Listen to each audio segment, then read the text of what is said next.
stop. We'll do our usual after lunch admin. Eat those lunch.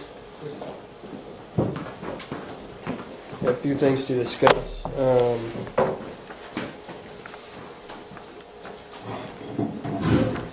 So again, just to recap, I know we talked about this a little bit before. Tomorrow here, project planning. It's going to be our first guest lecturer, Dan O'Connor, the Forest Fields Officer from the San Bernardino, is going to be coming in and doing that. He actually does a really good job, really good presentation of the left side analysis. He took my presentation and it doesn't look anything like it anymore. It's really, really good. So I'm pleased with that. He does a way better job of that as I ever did. So he'll be doing that tomorrow. Then Thursday, we're going to be moving to Red Tail Roost. Those of you guys that don't know where that is, I'll get you the information for it. Is the address on your agenda? I had before put the address to the roost on the agenda. It's on Sunrise Highway. That's the one where we did the exactly. 310? Yep, exactly. Is there enough wood for the fire? I know. Yeah, that's right. You guys know where it is. Is there anybody that doesn't know where that is? Okay. Do you know where Sunrise Highway is off Interstate 8? Well, you'll be coming from the north, though, right? Yeah. It's right across the street from the Laguna Volunteer Station. Well, what's the best way to get there? Do you think you'll come down 15?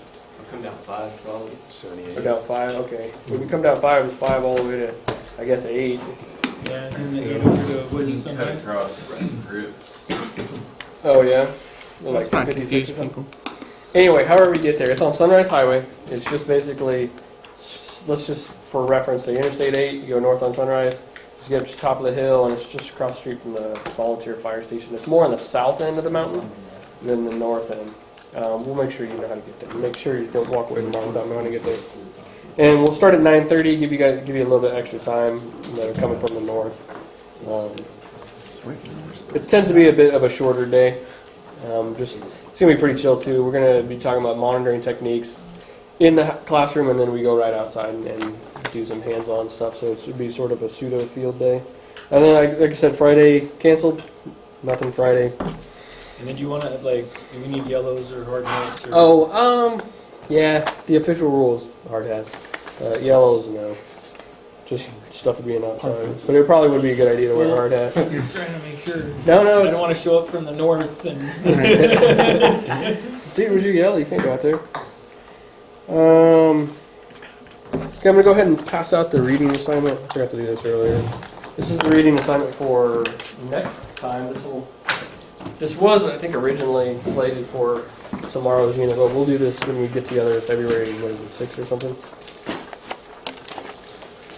So this is, and here's your readings. Make sure you get the assignment and the questions. Who are we missing today? Welder. Lance, we never asked about Jonathan. Does anyone know where he's at? I forgot he was even in here. And then Des, can you get that stuff to Desmond? Yeah, he just said he had class today. Yeah, but if you can get this paperwork, We'll grab some, yeah. all this stuff, hopefully. Yeah. I would appreciate it. And then Richard, when you guys can, the scans.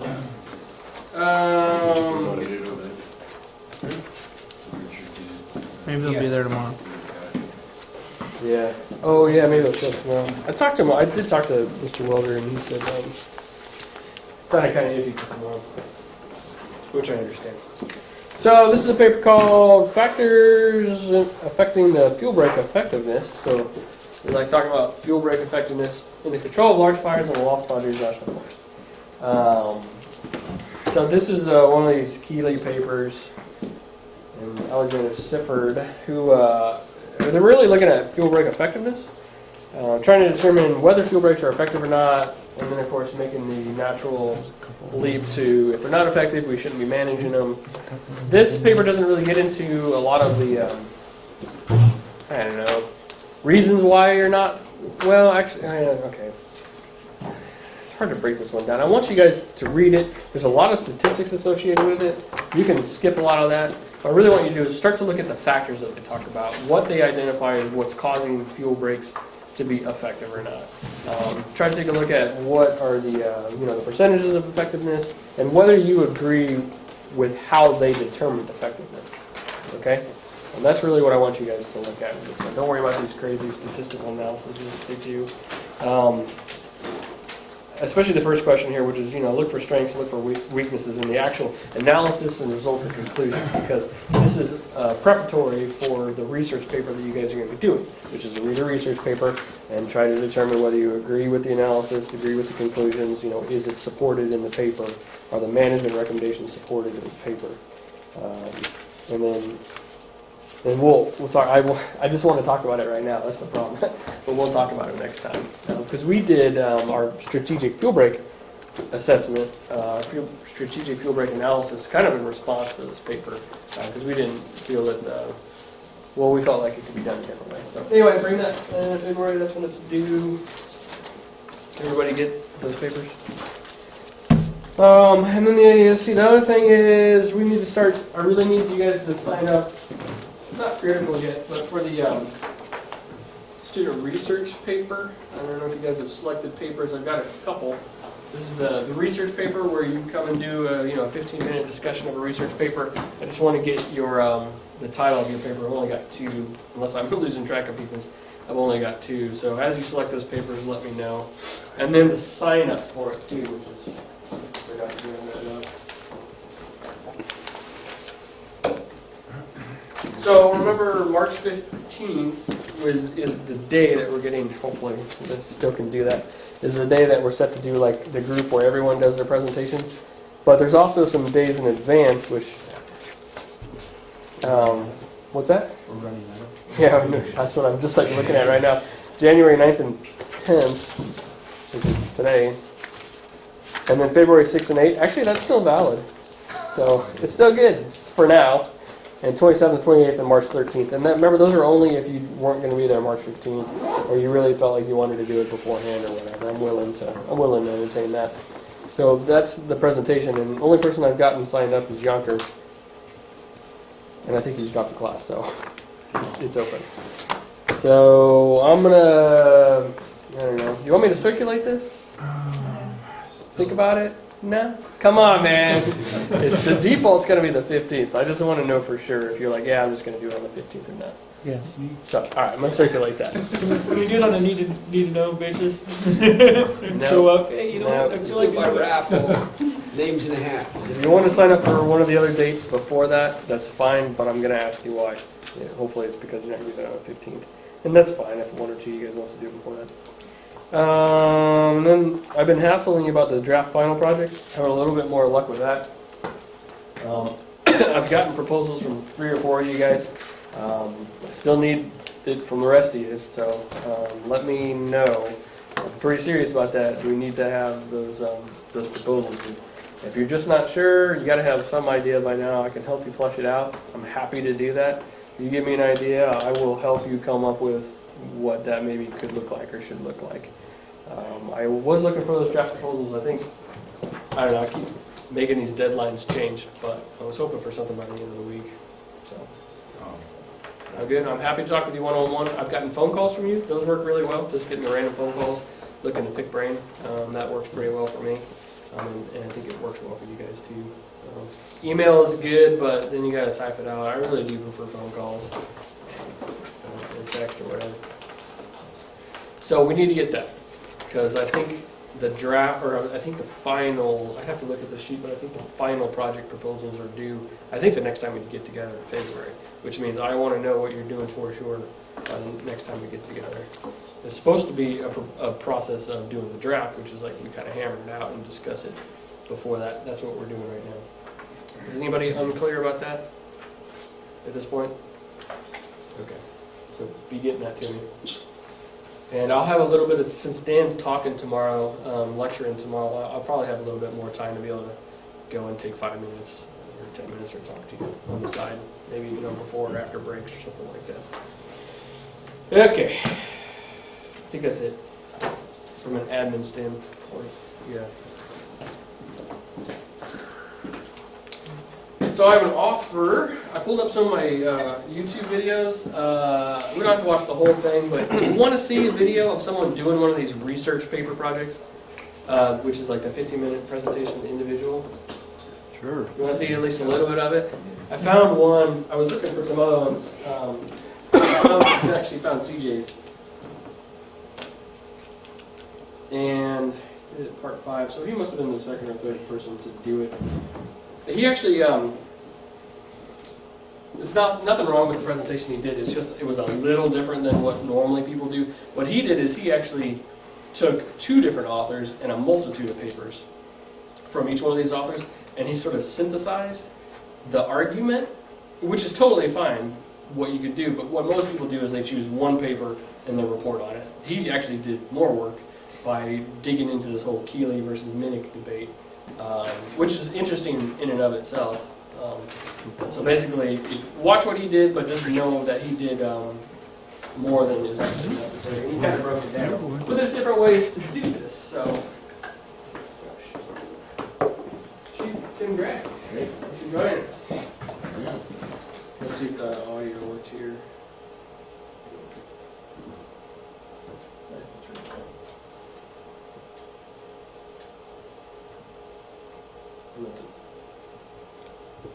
Does this work too? Good, good. You got those things plugged in. Yeah, that's right. Yeah. There's only one plug. Oh, you know what? Hang on a second, guys. Sorry.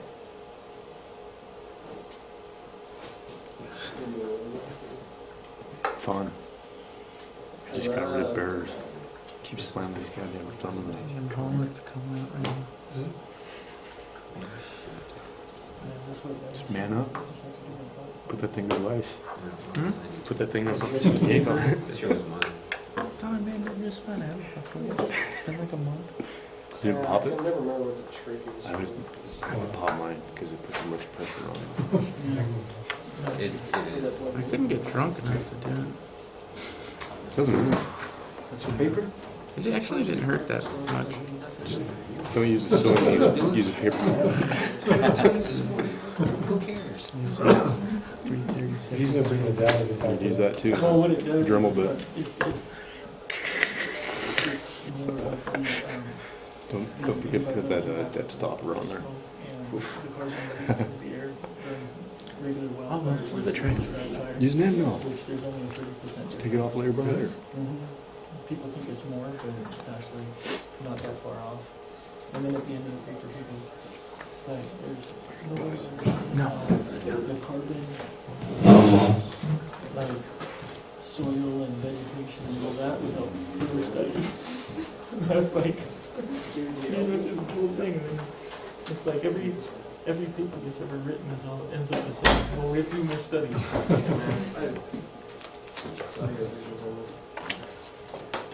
This year is pretty simple.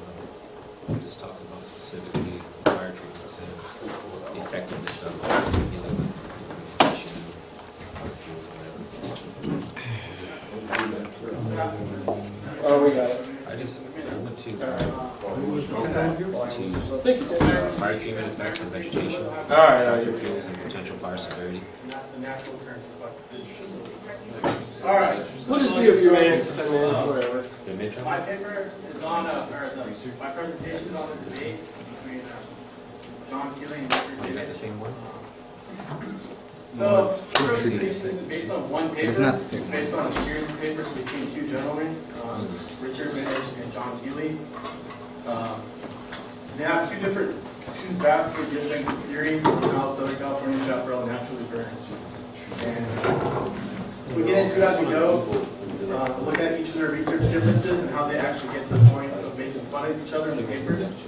They somewhat trash talk each other in the papers. If you read their papers, you see, I mean, it's just blatantly obvious. I'll go through what my theory is on the subject. And then, if you guys have theories on them, wait till the end. We'll have a discussion if you guys want. But, just kind of hold it till the end. And then at the end, I'll go over each of their bios, what I can find on them. Like, I don't want to wait till the end, so no one has an opinion before we go through it. So first is John Keeley, and these are just excerpts from their papers. I didn't take one paper, it's from a bunch of different specific papers. I guess I kind of got ahead of myself. I have, it looks like 3 papers from each one of these gentlemen. There are more. They've done more papers, but I just took 3. That kind of covers most of the gist of it. I didn't print out enough for everyone, so if you guys want to look at them, you can look at them, or take them, whatever, or I can give you you can write down the name and look them up. It's just a lot of paper to do. So, John Keeley believes that naturally pre-human influence and contemporary fire regimes have always had small fires and large landscape replacing fires. He believes that natural lightning-caused fires burned in small areas throughout the summer months, and in the autumn months as the fire weather becomes more extreme, the sun and wind events, the fire became landscape replacing. So basically, he believes the fires that we have now are very similar to what we've had then. He does believe, I'll get into that more, but he does believe basically that we had lightning that came in the fall, and then preceding the lightning, there would be some holdover heat and heavies and whatnot, and then the Santa Ana's winds would come, and we'd have standard placing fires. So he believes that age class diversification in chaparral has no impact on fire size, and that's important that he believes that because we'll get into what Mr. Minich thinks in a minute. So he believes that a fire mosaic, if you have a fire mosaic, it really will have no impact on a Santa Ana driven fire, and that's the natural occurrence of fire in the chaparral. And he says right there, he believes that he burned through, around, or jumped over these small pockets of diversified age class brush. He doesn't believe that prescribed fire to create age class diversification is the answer to stopping large catastrophic fires. They've always been here and they always will.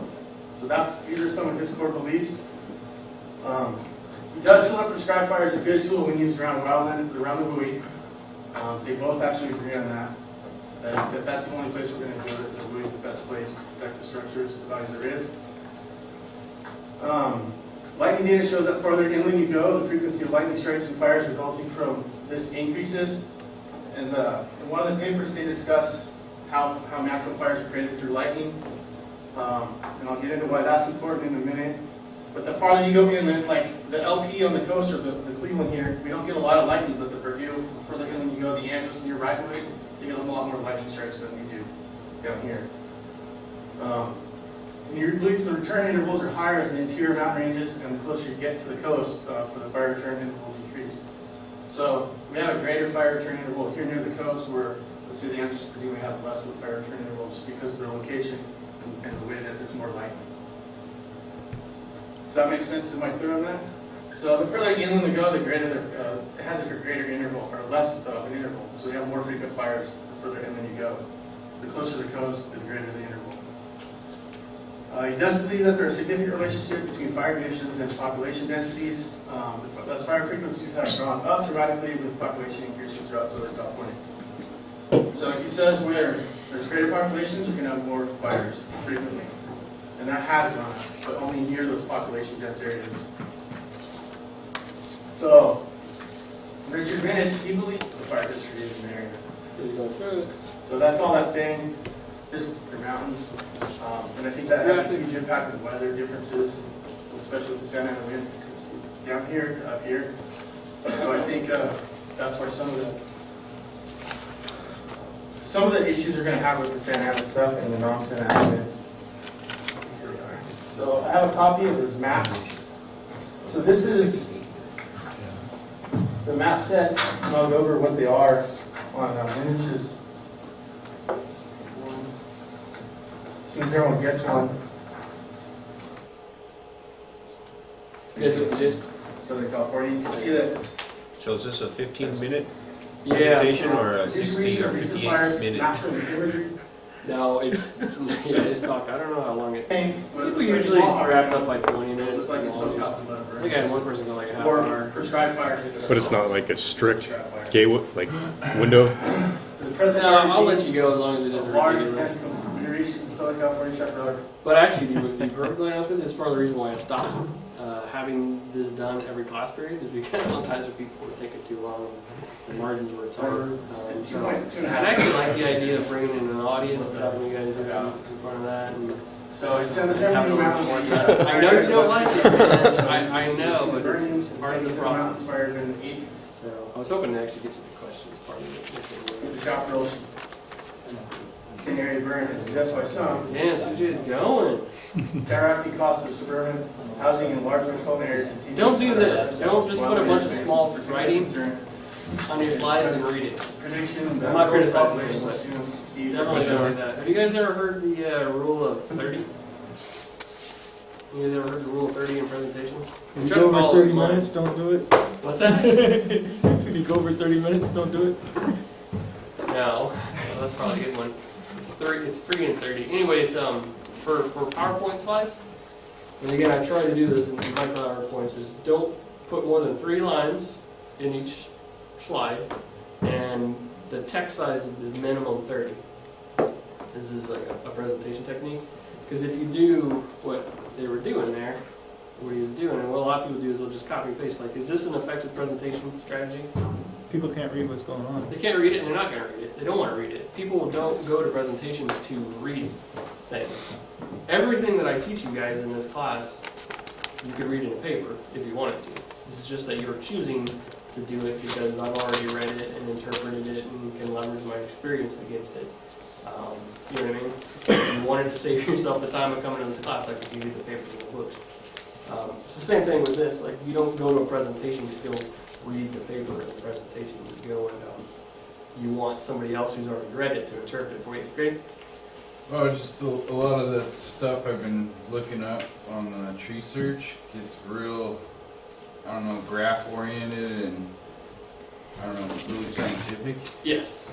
And I don't know how to, I can't find one that's not, I mean, it's all too, I don't know, too hard to explain for me. So is there a way you can just, if you just get the gist of the overall view, or do you want us to explain the graphs and of each paper? No, what I would do is, I do want you as the, and you could look, I mean, you don't, believe me, there's papers that I find that I'm like, this stuff is dense, you know what I mean? Everybody. If you're not experienced, especially with these statistical models, especially Keely, some of these people get into these, it's just crazy. They're almost like competing with each other to do the craziest, most esoteric statistical model that they possibly can that nobody can understand. If you read the abstract and the discussion and the conclusion at the end, you should be able to get the gist of it. The tables and graphs are important, but what I would recommend with that is, yeah, throw up a table or a graph or a map. But understand it, A, and then just tell people what, you know, like, interpret it for them. Be like, kind of like what I did with the ecosystem picture. It's just like, you know, I don't, okay, everybody look at this for 5 minutes and then we're going to talk about it. No, you break it apart for them and kind of explain it for them. But you do not have to do every table and every graph. And the other thing is, you know, like, find something that's not as crazy complicated. You don't have to find the most complicated thing in the world. And again, I can help you with that too. I want you to understand the paper that you're presenting, not trying to ask you guys to read something you don't understand. Because we can all find the upper limits in ourselves, you know. It's not, I'm not trying to make anybody feel dumb or anything like that. Quite the opposite. I'm trying to get you guys to understand that all this stuff, a lot of it is well within your reach. You know what I mean? Makes sense? Yep. Does that answer your question? Yep. About the tables? Yeah, pull one or two of them. You're like, oh, that's a cool one. I understand that one. I'm going to talk about it. Okay. Yeah, because any paper that you pull, you could spend an hour talking about any paper. This is a 15-minute version. It's just practice putting you up there and doing this. So, all right. How long did he go? Oh, he pulled the. Oh, that's another thing. Actually, this is something he did. If I recall, he actually went to a source and pulled that source up online and showed, you know, the source of the citation or whatever. 25 minutes. I'm gonna have to call and give him some shit about this. Anyway. Other questions about this? Progress, the fire.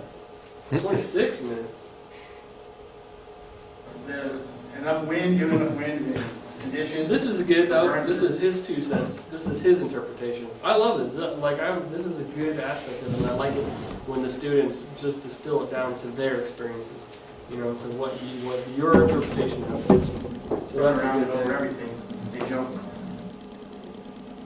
Variables is to pick. No, it's crazy. Never mind, Brian. It is the whole 58 minutes. I mean, you can Okay. see it on So now we have Fire Street, questions. Go back to 1900, So expect a some of the question. stuff that is seen in our bigger fires up to a certain time frame. Almost looks like there's a bug, or it could be very well, there's not enough people together where we fought it aggressively. That's Susie. Put it Susie. well. So in our district, you can kind of see where there's really big ones, and then they kind of go down to where they're smaller, which is really cool, and I hope to show that. But I know that the CCC crews were implemented in California at a certain time, but originated in the east and were brought this way, where you actually had personnel in the suppression crew to attack with the suppression. Susie has good bot to questions, put actually. it She out. was a good part of It wasn't really like her being in here. Okay. Additional questions about the research paper? Roger. Any? Do you have resources that aren't like within the Forest Service that we can pull from? Yes. I have 1,500 papers sitting in my office, and I've got them all listed by name and author. And if you wanted that, I could send that to you, and you can just start looking for titles that you were interested in, if that's what you mean. Yeah. So that could be. I should post that up. We should have time to look at Take it. that. Like that. I can't do it right now. Remind me. Be like, hey, send me the bibliography, and then you can just start punching in keywords. And actually, there's some pretty cool papers in there, some old stuff and stuff. Closer to 60 now. All right, you guys ready to do some more lecturing? We good? Yeah, I like that smile. Any more coffee?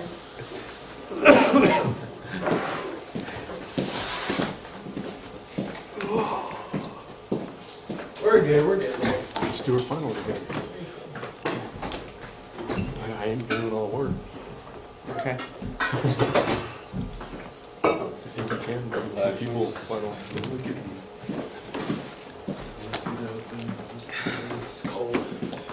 So we left off, we were talking about fire return intervals and the fact that all over the country and the world, there's different fire return intervals, right? It's one of the, I think fire return interval is one of the most important things to look at, really. And so we're going to talk about it some more. So in the new framework, this is one of the biggest differences, and this is one of the things that you got to get your head wrapped around, but it's kind of cool actually, and I'll walk you through it. There's these different classifications of fire return interval, all right, and how it relates to the responses of plants to that fire return interval. So it's one thing to just say the fire return interval or the characteristic fire return interval. In other words, to say what it should be here is 0 to 35 years. This takes it into a much more precise. And it introduces this term I talked about, which is truncated. So you have truncated short and short, truncated medium and medium, and truncated long and long. So 3 truncateds and 3 non-truncated. Okay? Let's talk about what this means. Truncated systems, it's very simple. So if it's a truncated system, it means it is not resilient to departure from the characteristic fire regime. In other words, it has a very narrow set of circumstances under which it can thrive and live. It is not resilient. You guys familiar with the term resilient or resiliency? We use it a lot. What's resiliency mean? Bounces back. Strong. Bounces back strong. It can take a licking and keep on ticking, right? That's what resiliency is, and it's a metric. It's really a qualitative metric. The term is used a lot. Like, what do they call it? Community resiliency? That's a buzzword now. What does community resiliency mean? Communities can go through, Work together to get yeah, issues. You can go through fires, issues. well, anything together Yeah. and come out okay on the other end. Yeah, exactly. Yeah, actually, now I think about it, I keep thinking fire. It's too narrow. It could be anything. It could be a tragedy, right? Or train derailment, or gas leak, or whatever. Yeah, how it holds together as a group. Interesting. Cool. But so ecosystems are also ascribed to have resiliency. So either they can handle it, or they can't. And so if it can't handle that departure, and it doesn't have high resiliency, it's truncated. We're going to explain it some more. So truncated systems, if you get fires outside of that fire return interval, so it wants that 0 to 35, and if it's not in that, it doesn't like it. Okay, and there could be deleterious effects. There could be negative effects to it being either too much fire or not enough. And that's the thing to remember is it's not, we oftentimes think of fire return intervals as being too short, in other words, too much fire. Got to remember that the opposite, there not being enough fire, can have just the same negative, usually a different effect, but the same outcome. That is, the plant community can't persist on the landscape. So, non-truncated systems are just, it's really not a term, but it's really non-truncated. They prefer to keep their fire return intervals. They really like it. Like all things aside, they would prefer to see it that way. But they can handle occasional departure. So if it likes 0 to 35, it likes 0 to 35. But if it goes to 75, okay, we can handle that. Probably can't handle that forever. You know, there's going to need to be some fire, but it's definitely much more resilient to it. Does that also pertain to non-native species? In the sense, like, if you introduce fire, it's going to eliminate that species, right? Yes. Yeah, I believe so. I think I could talk about that here. So yeah, let me just go out on a limb, and I believe that most invasive species would probably be pretty truncated. They want that narrow set of circumstances. Or maybe I'm thinking of natives. And let's see what it says. So could that be a way of treating invasive species? It certainly could. It could be really a way of treating any species, though, if you really think about it. If you wanted to favor another one? Yeah, exactly. And that goes back to that understanding, right, of the ecology. Can't believe that. Things in that direction. What's that shit that grows there, anise? Yes. No, stuff that smells like Jaeger. Fennel. Fennel. What was that? There's a plant that grows on Camp Pendleton. Yeah. Smells like Jägermeister. I guess it's fennel, and it's an invasive species. Really? Yeah. And we burn there all the time, but it doesn't get rid of them. Thrives off Huh? it. Thrives off Yeah, I'll bet. Never heard of that. I wonder if you were able to hit it multiple times though, Like, in succession. it. I don't know. You like She's every going year? Well, that's yeah, right. That is actually something. I mean, they talk about that. I think is it star thistle? Or if you find it at its before its seeding period. Exactly, and that's a physiological or seasonality type thing. Yeah. And that would help to eliminate. Absolutely. Again, knowing your enemy, right? That's the Sun Tzu principle. I mean, The only problem is that usually when they're seeding, they're green, so they don't want to burn. yeah. I think it's more of an issue with the fuel surrounding them. When they burn, it isn't intense enough to kill them. Burns through too quickly. But if you disrupted the seeding, then I know it burns all the time of the year, so I don't know what its issue is. What was the plant called again? Fennel? Oh, fennel. Fennel. Yeah. Yep. I remember going on the field trip and looking into that. It's supposed to be Jaeger. Black licorice. Black licorice. How's that? Perfect. Sweet and disgusting. Smells like despair. Okay. Yeah, this is what I was thinking. So truncated short. So we're going to start talking about these 6 ones. Truncated short versus short. So truncated short, all the area burns within a short fire return interval. So truncated again, right? Has to be within that area. Sometimes a naturalized ecosystem. This is what I was thinking. Do you guys know what a naturalized ecosystem is? You know what naturalized means? also Means it was native invasive and species now of it's just there. Yeah. Normal? Sort of natural. It's like a new normal. So naturalized means, it's what he's saying, it doesn't necessarily need to be invasive. Invasive is actually a classification unto itself. Non-native. Yes, non-native. So it wasn't there characteristically. So, but it's been there so long that it just doesn't matter anymore. I think I gave an example of this before. Remember I talked about dissolving the mission bricks and finding the like black mustard and wild oats for tuna and stuff in the mission bricks from like 1600s or 1500s. Like it's been on the landscape for 300 years. Are we going to get rid of all the black mustard? No. It's a naturalized part of the ecosystem. For whether you want to call it part of the natural fire regime now or not, I don't have the answer to that. I don't think anybody really does. Conceptually, no, it wouldn't be. But naturalized ecosystem means it's just been there so long that you're going to have to deal with it, right? Hundreds of years. And this is why I said it's a lot of times with these non-native naturalized ecosystems, it really does require that very short time periods and or very distinct time periods, because they are kind of finding those niches in between.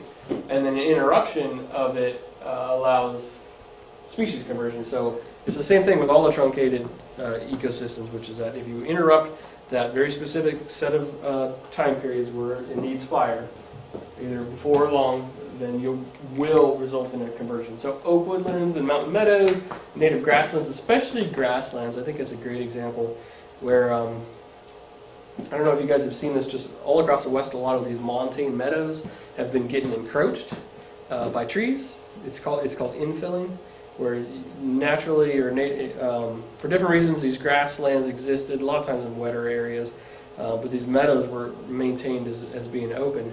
Well, with time and there not being any fire, trees will start to infill them, and eventually with time you actually lose these meadows.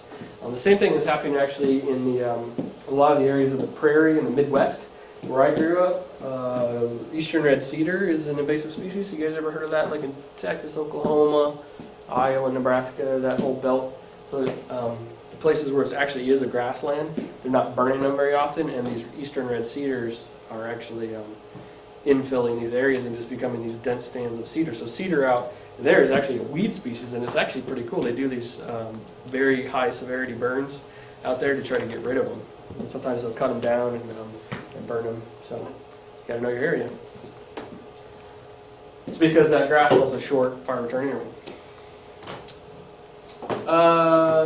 But as opposed to just a regular short fire return interval, this is going to get redundant pretty fast. Most of the area burns with short fire return intervals, but if there's longer intervals, it doesn't extirpate the dominant overstory. Ponderosa pine is a good, I gave this example earlier, which is where ponderosa pine likes to burn every 10 years or so, but if for some reason it goes out to 50 years, depending on the fire and the conditions in which the fire happens, it's going to be okay. You know, the ponderosa pine is resilient to that. It's not like if you don't get a fire after 15 years, all the ponderosa pines die, right? It's not like something's going to come in and displace them. It's just that it would rather have that frequent low surface fire. And so that's the difference between a short fire return interval and a truncated short.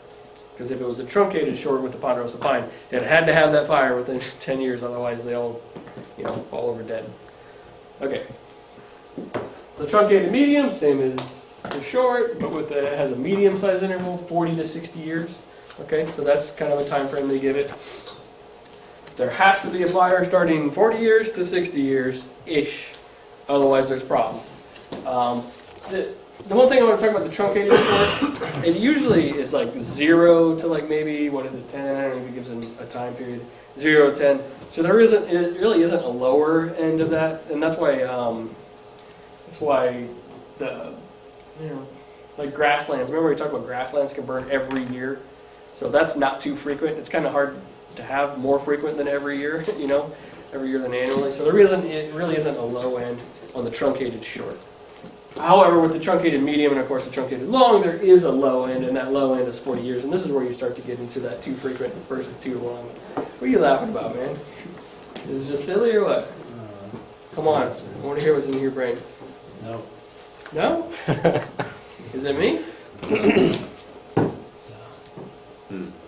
Probably what I'm thinking if this was a test. If this was a test? No, actually, I want to know. Is it complicated? I mean, is this too complicated? Am I not explaining it well enough, or you guys get it? No, getting it, just not getting it. Not getting it. Okay, well, it's okay. We haven't, we're still talking about it. We're going to keep talking about it, and I try to reinforce the point, so it's all right. When I hear the laugh, I've seen the laughs before, and the laughs are usually like, man. So I don't want it to be that way. So I want you to understand. I'm not here to blow you guys away. It is a little complicated, though. So, truncated short, or truncated medium. I thought we moved on. Truncated medium, 40 to 60 years at one set interval. And same thing, if you miss that interval, either it comes too soon or it comes too late, you're going to result in, type conversion, species conversion. There's going to be a change on the landscape. And some good examples, especially around here, is this cypress. You guys familiar with the Truncated Matai cypresses? Yeah. Yeah. Much better than the Corona cypress. And knot cone pine and Monterey pine. Do you guys know where closed cone Monterey knot cone pine is? Torrey pine? These are coastal Are those species. stones? What's that? Are those stone? Stone pine? Yeah. Yeah, that's another term for it. Yep. So these so-called closed cone species, knot cone, stone pine, Monterey, Torrey. There's a bunch of. Most of them are found right along the coast in some really high elevations. These are, you can see these things. They're really obvious because they're regular tree form with pine cones and stuff, but a lot of times they have cones right on the bark, and they're closed. They're called closed cone species because they're closed cones and they just hang out there. And what they really are, they're serotinous species. They're waiting for fire. So all those coastal species, it's kind of like the same thing as like high elevation, where you don't have the conditions for a fire very often, but when you do, it's really going to burn and it's going to open up those species. A little less severity than you're going to have with like a lodgepole pine or something. But going back to the cypress, what's the story with the cypresses? You guys know? They're only found in Tecate, Guatai, and Cuyamaca, and I think there's some on Mount Laguna. Cuyamaca. Yep, and there's actually species on, I don't know about Laguna, there could be. Up by the Air Force Base. Oh, is there? Yeah. Okay. There's also some in the northwest side of the Tribeco Ranger District. What's that species again? Remember? I don't remember the species, but it's up off the North Main. Off like Coal Canyon or something, right? Yep. So it actually does exist up there. And these are like one. And there's actually some. Where were we up like on Plumas or something like that? Went on a field trip. So they exist. And cypresses are very specialized species. They a lot of times cohabitate with like brush and things like that. And they are very sensitive. They have the same thing as these closed cone, where they have these cones. They have to regenerate after a fire. But if it takes them quite a while, like 40 years, to get to like maturity where there's enough cones to actually reproduce, and if they get too much fire, you could totally burn out these stands. So these stands are very sensitive to fire. The thing is, a lot of them actually, in some areas, actually it's been too long, where the species or where the trees themselves can die. The cones, when they burn, the seed bank is depleted, and so they're just they're not there. They just basically go to the end of the lifespan, and then a fire never comes through, and then the seeds die. That would be considered truncated at that point, right? Exactly. That would be truncated because it had been too long since there was fire. You got to have that window. Yep. Very good.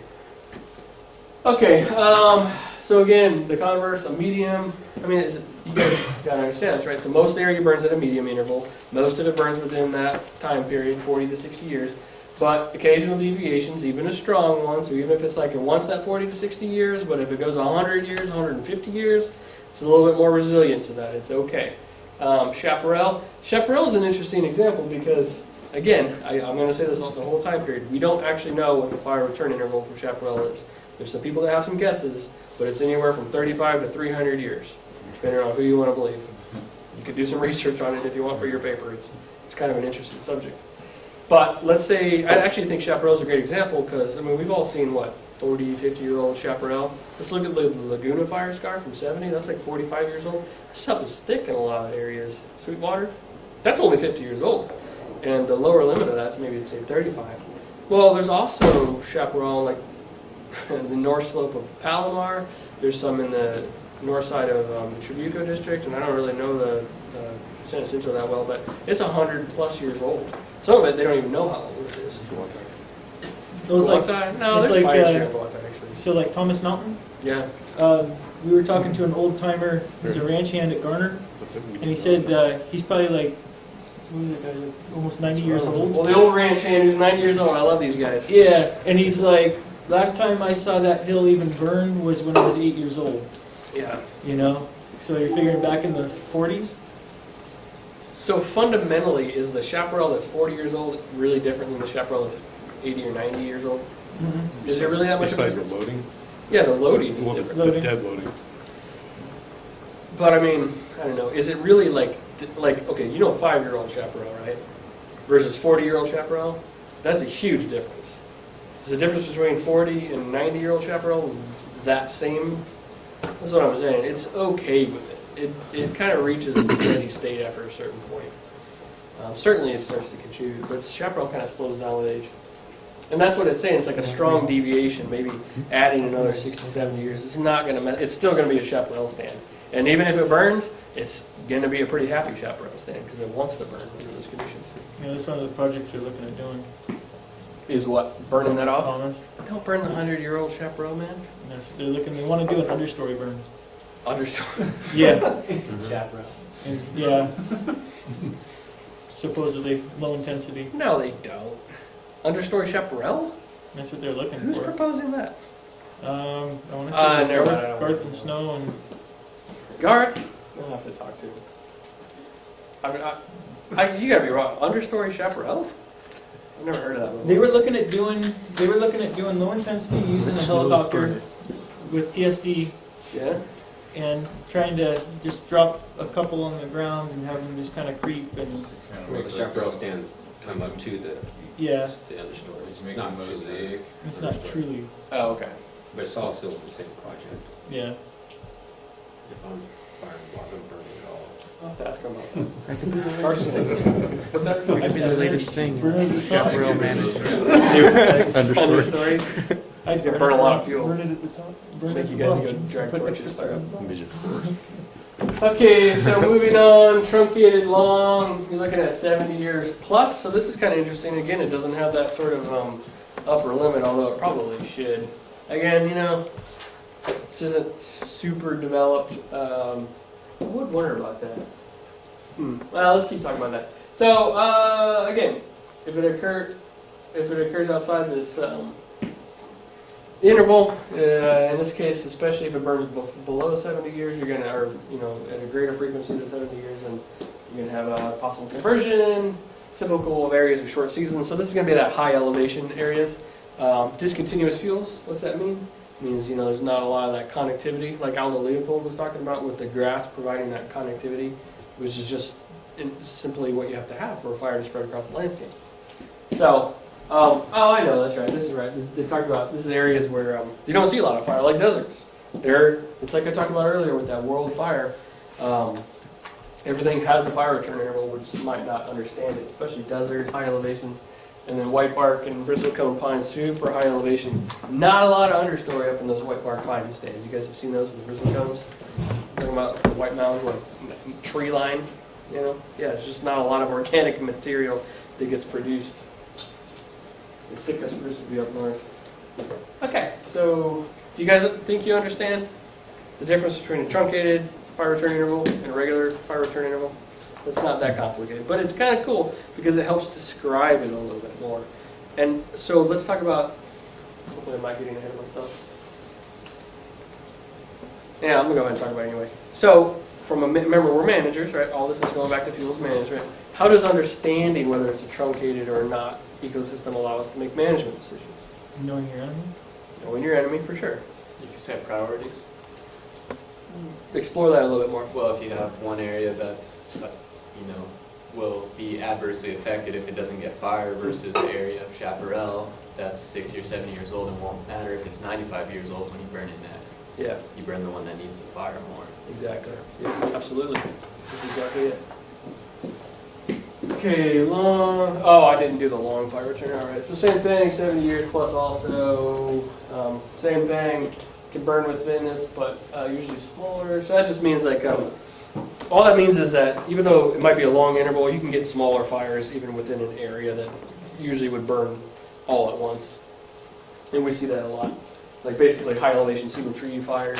A lot of times those single tree fires just happen by themselves, and we're going to stay that way. I've heard a lot of stories. I mean, you guys have heard them too, probably, where they get a single tree ignition up high and they want to let it do a managed burn, but the thing never grows. A tenth of an acre. That happens as often as it doesn't. So what do we got? Yeah, open Jeffrey pine actually is interesting. In some areas, it can have a longer fire return interval. But interestingly, here, and I think it's because of moisture, it tends to be a pretty much shorter fire return interval. Lodgepole pine on bedrock. Why would lodgepole pine on bedrock have a long fire return interval? No available fuel. Yeah, discontinuous fuels, exactly.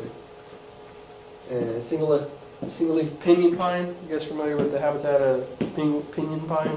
Desert. What's that? Desert. Dry. Dry conditions.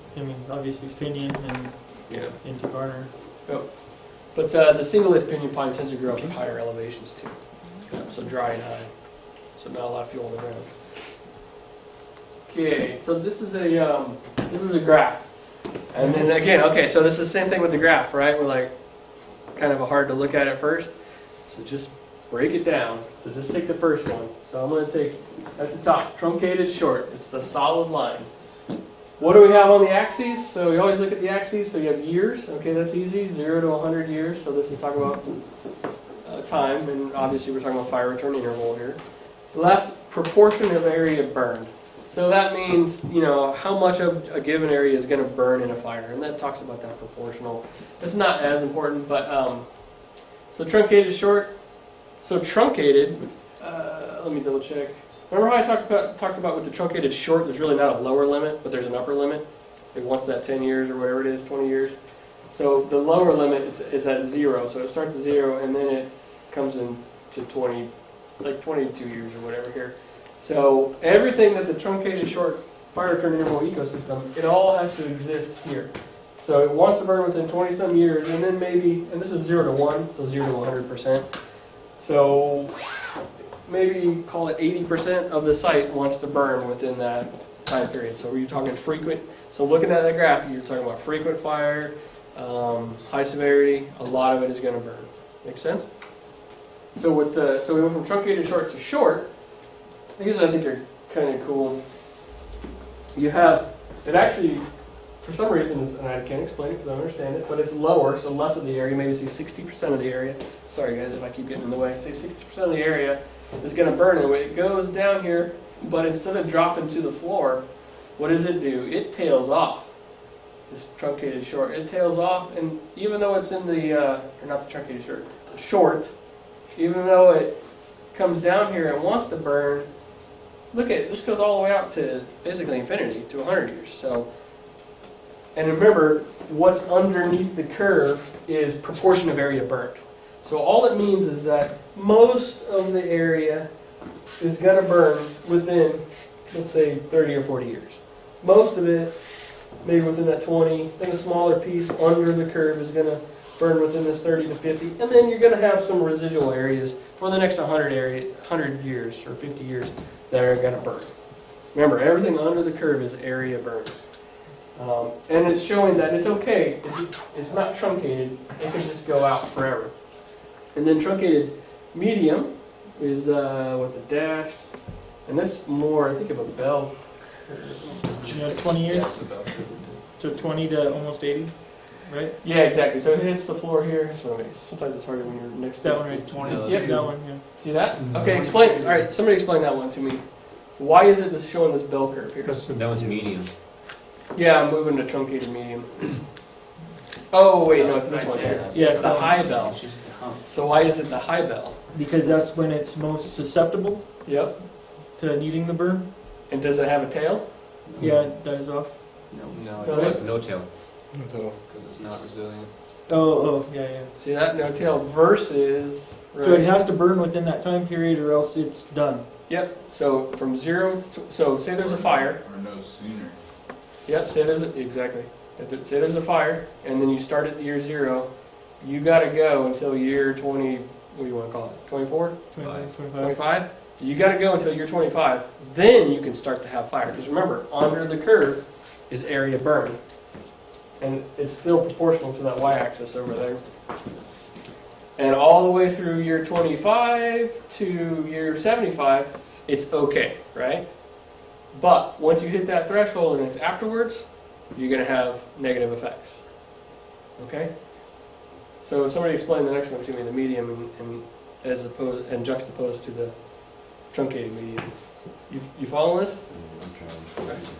The medium doesn't have a specific... The medium tails all the way out here, right? So say the fire starts year 0.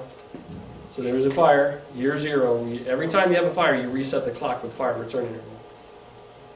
So you start at year 0. Yeah, so it could tolerate it. They can handle it again, yeah, pretty soon. 0 and 10, and then it starts telling up.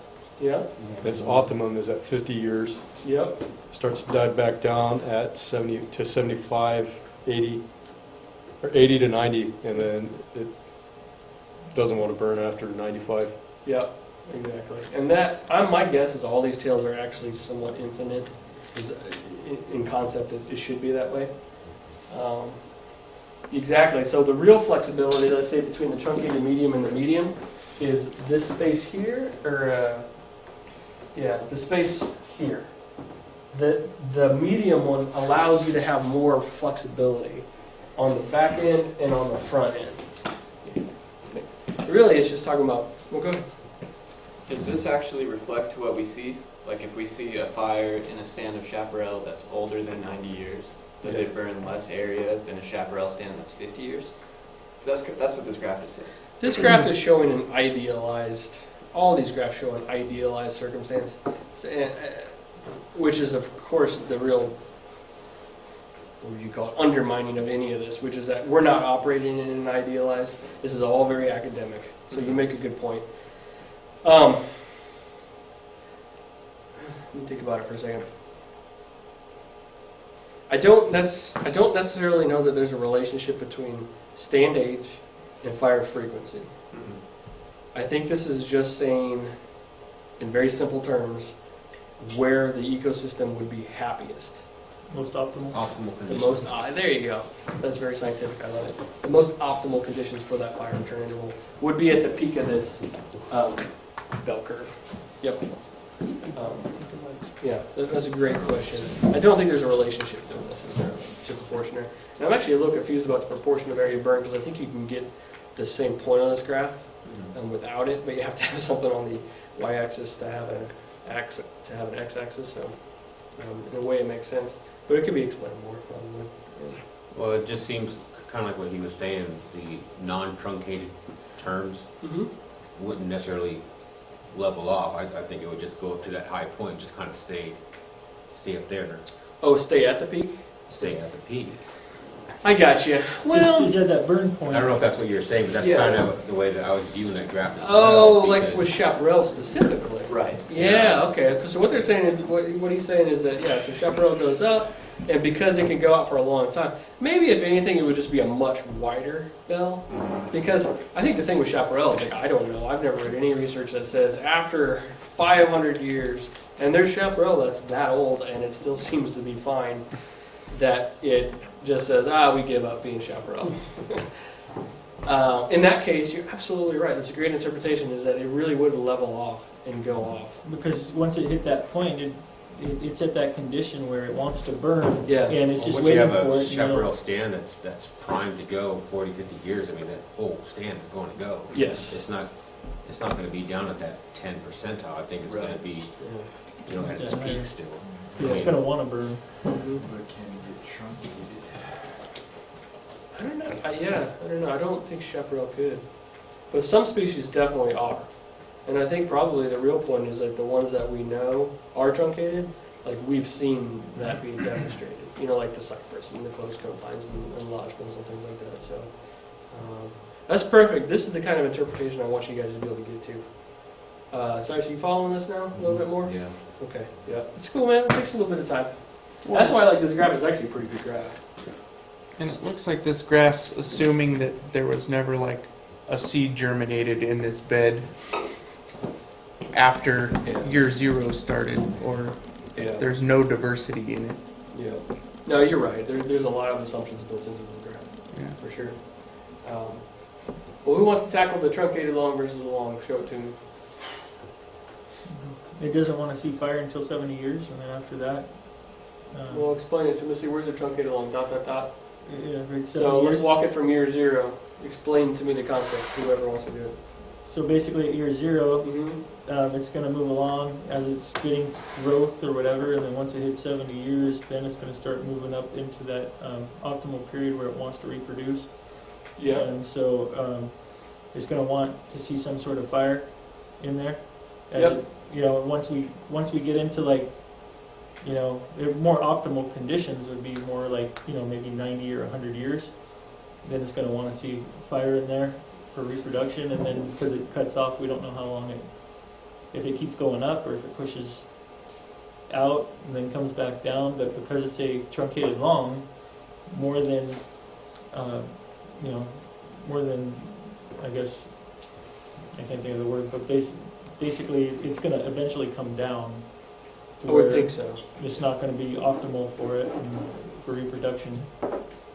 Yep, you're definitely right. It's almost like you have to get to a safe spot for the community. You have to get to that point. How does the truncated long compare to the truncated short? Just It's visually. reversed. Yeah, it's like opposite. It's kind of interesting, right?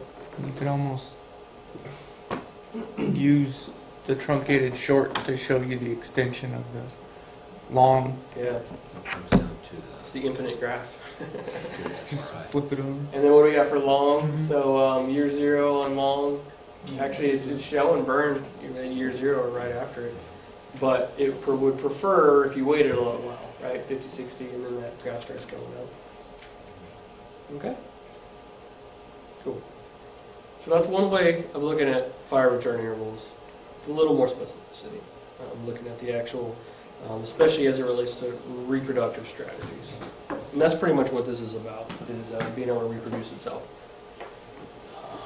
Okay, so that's a lot about fire return interval. That's like 10 slides about fire return interval. That's why I think it's kind of an important one. So we're going to move a little bit. We're going to move on now to spatial and size, which is the rest of the stuff's actually pretty straightforward and pretty easy. You should know it.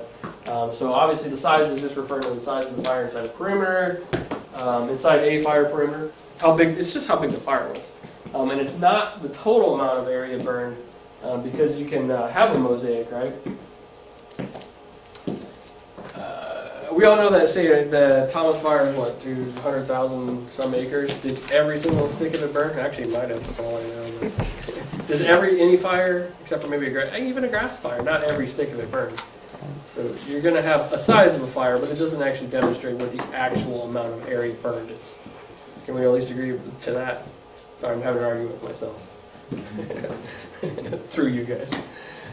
So what influences the resultant mosaic? Why is it not always 100%? Depending on fuel moistures. Fuel moistures can definitely be part of it. Topography. What was that? Topography. Topography can move the fire around. It might just skip an area. Yeah, absolutely. clearing vegetation. Vegetation differences? Yeah. Wind shifts. Continuity. Wind is a huge one, actually.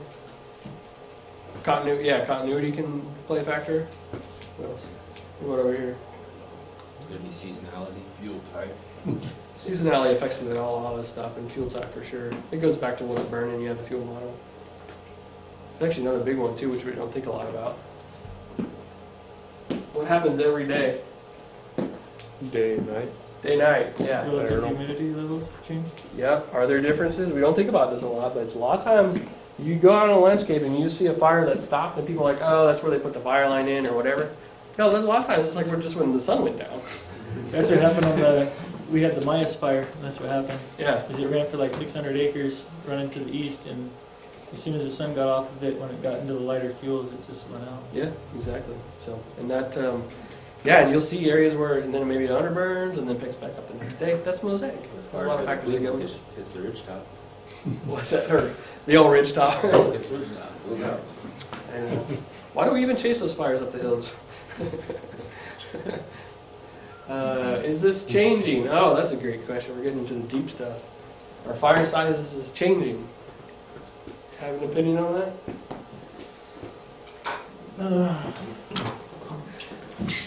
There's a lot of people who think fire sizes are changing.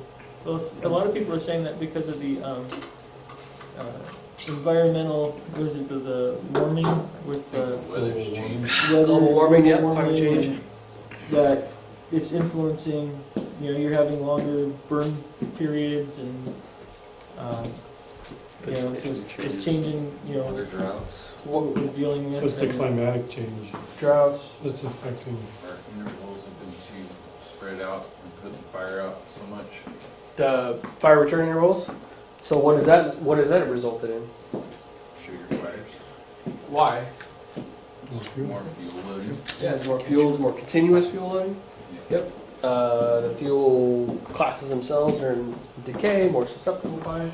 There's all kinds of reasons. There's general consensus amongst scientists that fire sizes are getting bigger.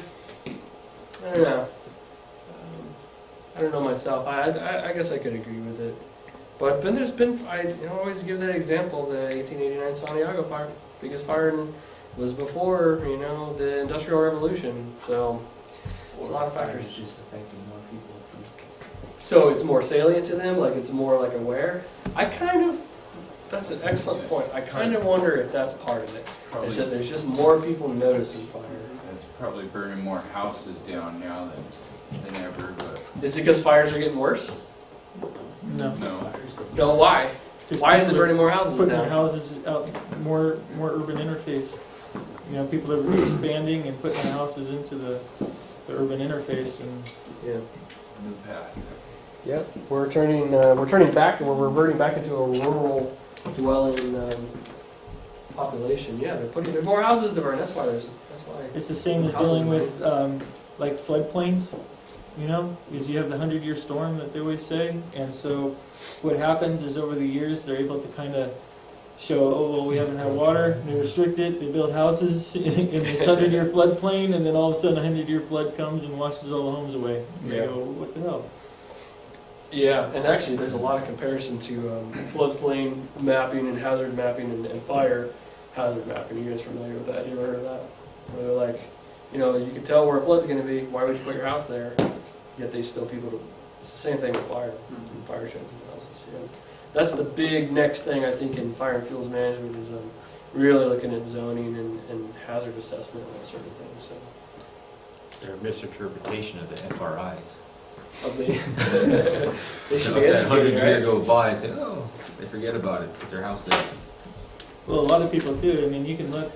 It depends on the research that you put into it, But a lot of it has to come down to dollars, So, just in the sense of like, if I'm a construction firm and I'm going to build this huge residential community, now there hasn't been a fire here for 25 years. Now I can say, hey, there hasn't been fire here in so many years, and you don't need to worry about it, and our houses are fire resistant, but he's not pulling out the 100-year map to show that they've had, this one fire or whatever that rolled through that. Well, that's what Brian was saying about not misinterpreting as you, right? They said misinterpreting the fire return intervals. Yeah, it's like that's a very real thing that you could talk about with people, looking at hazards is like, hey, it's been 25 years since a fire. That's not a good thing. It's supposed to burn every 35 years like you do or whatever. But they look at it, as like, because now he can sell it off as, hey, now I can get this approved, I can build this project, and it all comes down to Also putting these homes in these places, I mean, aren't they just fuel loading? pretty much. Can't say that. Okay, so fire regimes have characteristic fire sizes too. This is another thing, is that so again, we're doing fire regimes, we're looking at classifications, so we're breaking it up, sizes. In the new framework fire regimes, they talk about small, medium, and large, so less than 25 to 2,500 acres, and then greater than 2,500 acres. So when we do the classification, which we're all leading all this up to, you break it up into those three categories. It's pretty rough. I mean, there's a big difference between 25 and 2,500, but the point is, that would be a medium-sized fire. And a lot of times you can actually look like fires will oftentimes be of a certain size. Character light, trying to come up with an example, but especially fires in higher elevations that start late in the summer, are they going to get to 100,000 acres? They're not. Why? Why is a high elevation fire that starts at 7,000 feet not going to get to 100,000 acres? Probably. Seasonal. Yeah, it's not going to have the time. It might not be continuous. All kinds of reasons. So then that would have an associated size with it. Okay, the spatial complexity, which is just going back to that mosaic concept. This is a spatial variability. What's spatial again? Space. It's just the area. It's the space. It's a fancy way of saying, this landscape. That's the spatial. So the spatial variability is just the variability of the fire severity within that fire perimeter over area. So the new framework divides it into 4 categories. Low, which is a low complexity. It's kind of the opposite. Fire burns uniformly. It's very fuel driven, like grass fire. Pretty much the same across the whole stand of grass. It's just burned grass. Right? You don't get a lot of like group torching or small little pockets that go off in grass. No, the whole thing just freaking goes. A few unburned islands, and some examples are oak woodlands, which is mostly grass actually. Chamise, of course, and our grasslands. So that's a low spatial complexity. It's very easy to map, like big areas, yep, burned. Okay. Moderate, so, fairly uniform, minor variations. Ponderosa pines, so you're getting into something a little bit more complex, which is like pine needles. That, pine needles tend to be pretty much just a solid bed, but there's logs, there's rocks, there's trees and streams and stuff that get in the way, so that's going to lead to some more variability. You get into the high variability, there's lots of different stuff going on there. Lots of different types of vegetation, which changes how things burn.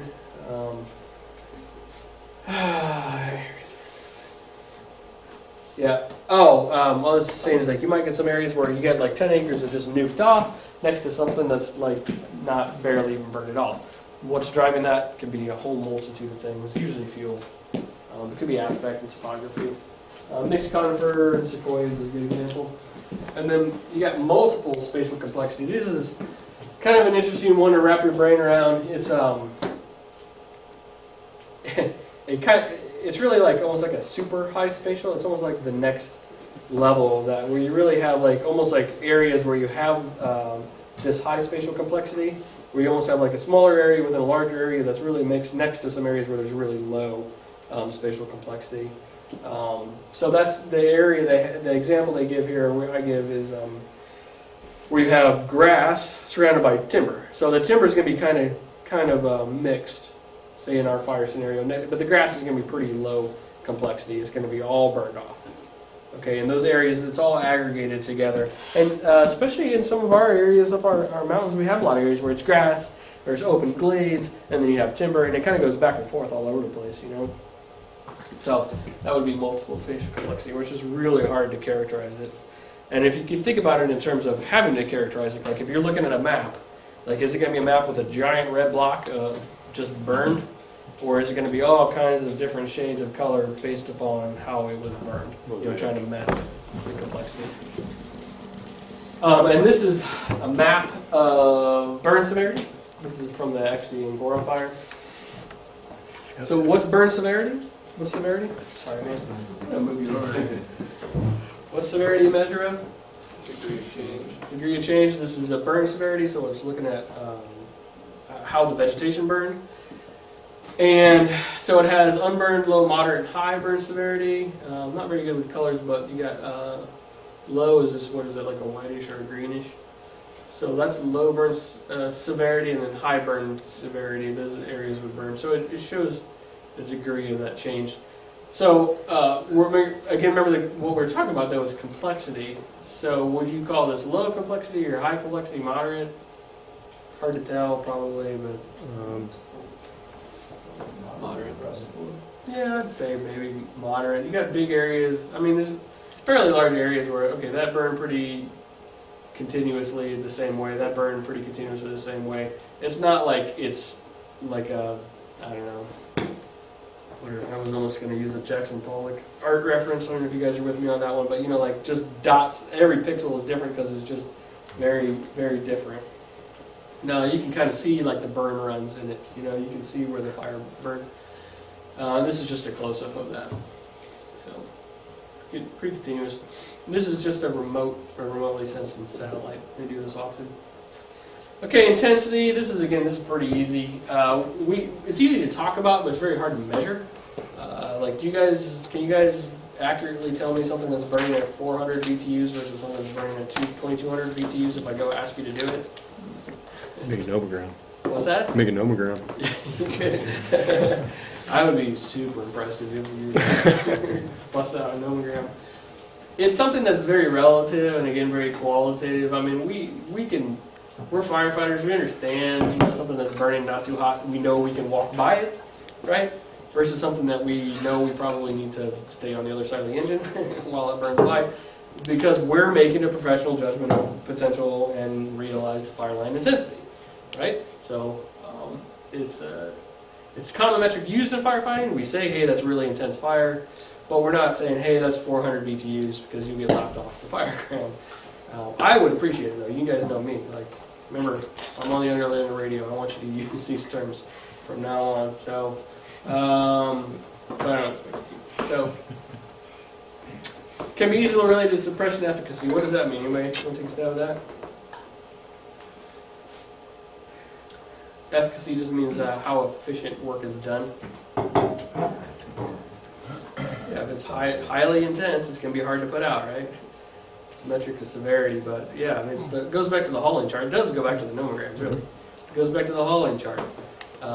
If I recall correctly, the hauling chart, which is that 0 to 4 foot flame lengths, it's not the flame lengths, it's the intensity that's actually measured.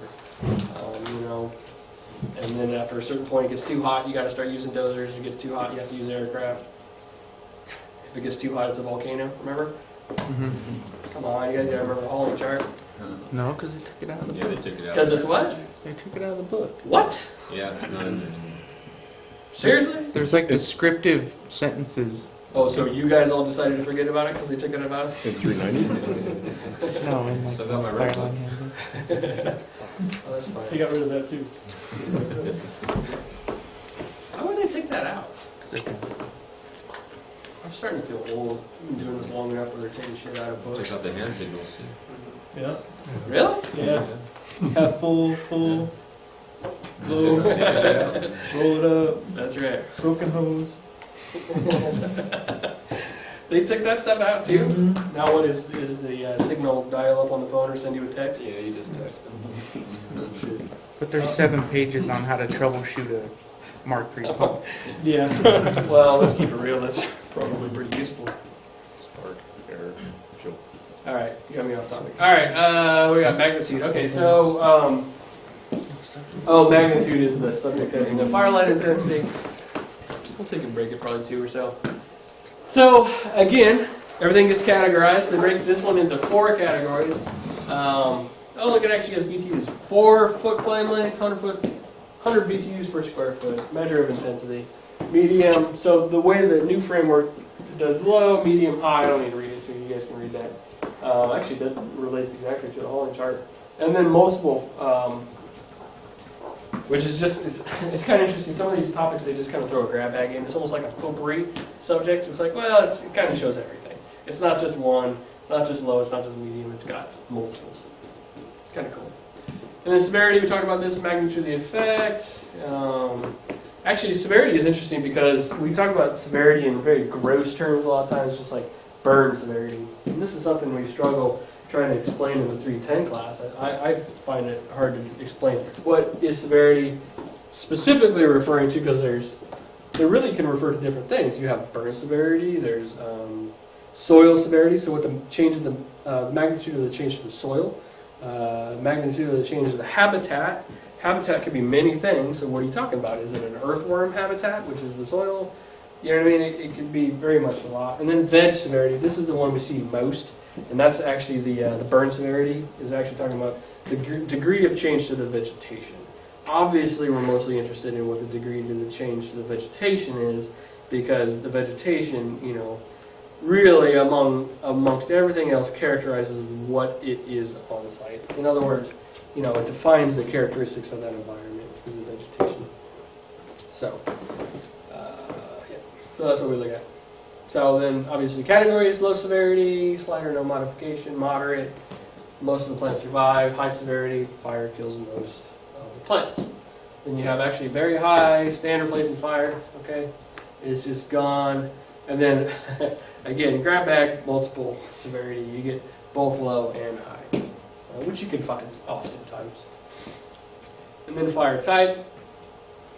It's just talking about what's happening at the flaming front, what type of fire it is.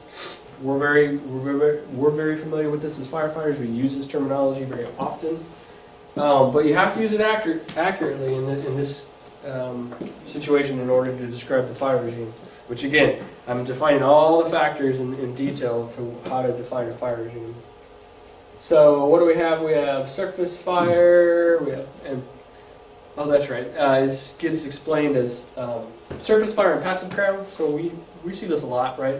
We have it's mostly a surface fire, but sometimes you get a little bit of crown torsion. That's passive crown fire. You guys all should know this.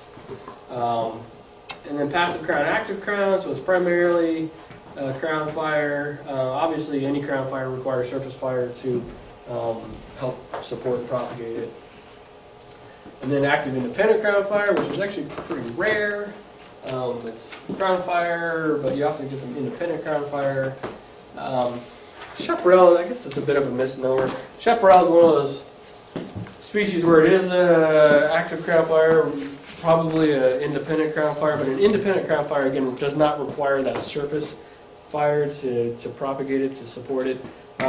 In chaparral, that's mostly simply because a lot of times there is nothing on the bottom to really support fire. I mean, there might be some stuff on the ground, but not enough to sustain crown fire. It really is a true fuel-driven fire when you have an independent chaparral crown fire, which we see a lot.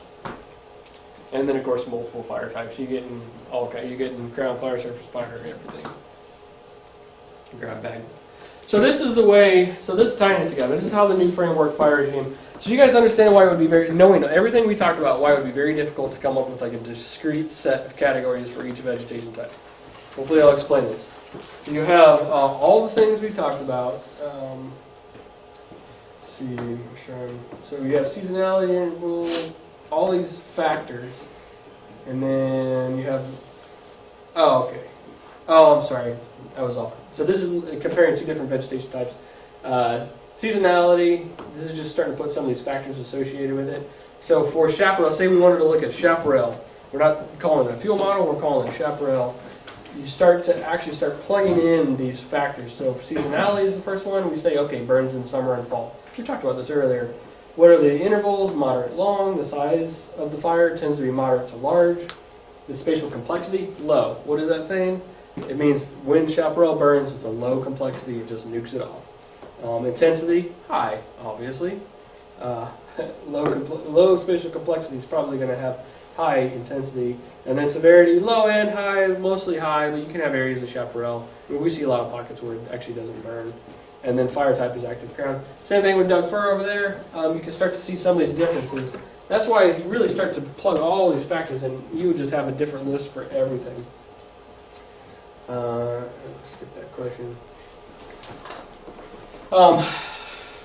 So you have what, 7 factors? 6, 7, yeah, 7 factors. And everything that you say, chaparral, big cone, Doug fir, grasslands, sequoias, redwoods, every one of them is going to have a different list. And that's, again, just reinforcing the point. That's why it's really hard to put categorization to it. But it's a good way. I really like to be able to start breaking down what these actual factors are. And they're not that difficult. I just thought it would be worth it to go through and try to explain those. You guys kind of follow that? All right, cool. I'm going to get through this next one and maybe we can take a break if we want. So condition class. Switching gears a little bit. Condition class is used with fire regime. And again, it's a measure. It helps you describe. So we have our idealized state, right? We have our fire regime, our characteristic fire regime. We want it to be a fire regime 3. We know what that would look like. Condition class actually helps you put a number to where you are in relationship to where you want to be, in relationship to perfect. And it's a departure measure. And I like departure measures because what that means is how far departed are you from the normal. And there's 3 classifications: low, moderate, and high departure. So if you're low departure from fire regime, things are pretty much in line. Things are good, actually, right? You're about where you want to be. Would I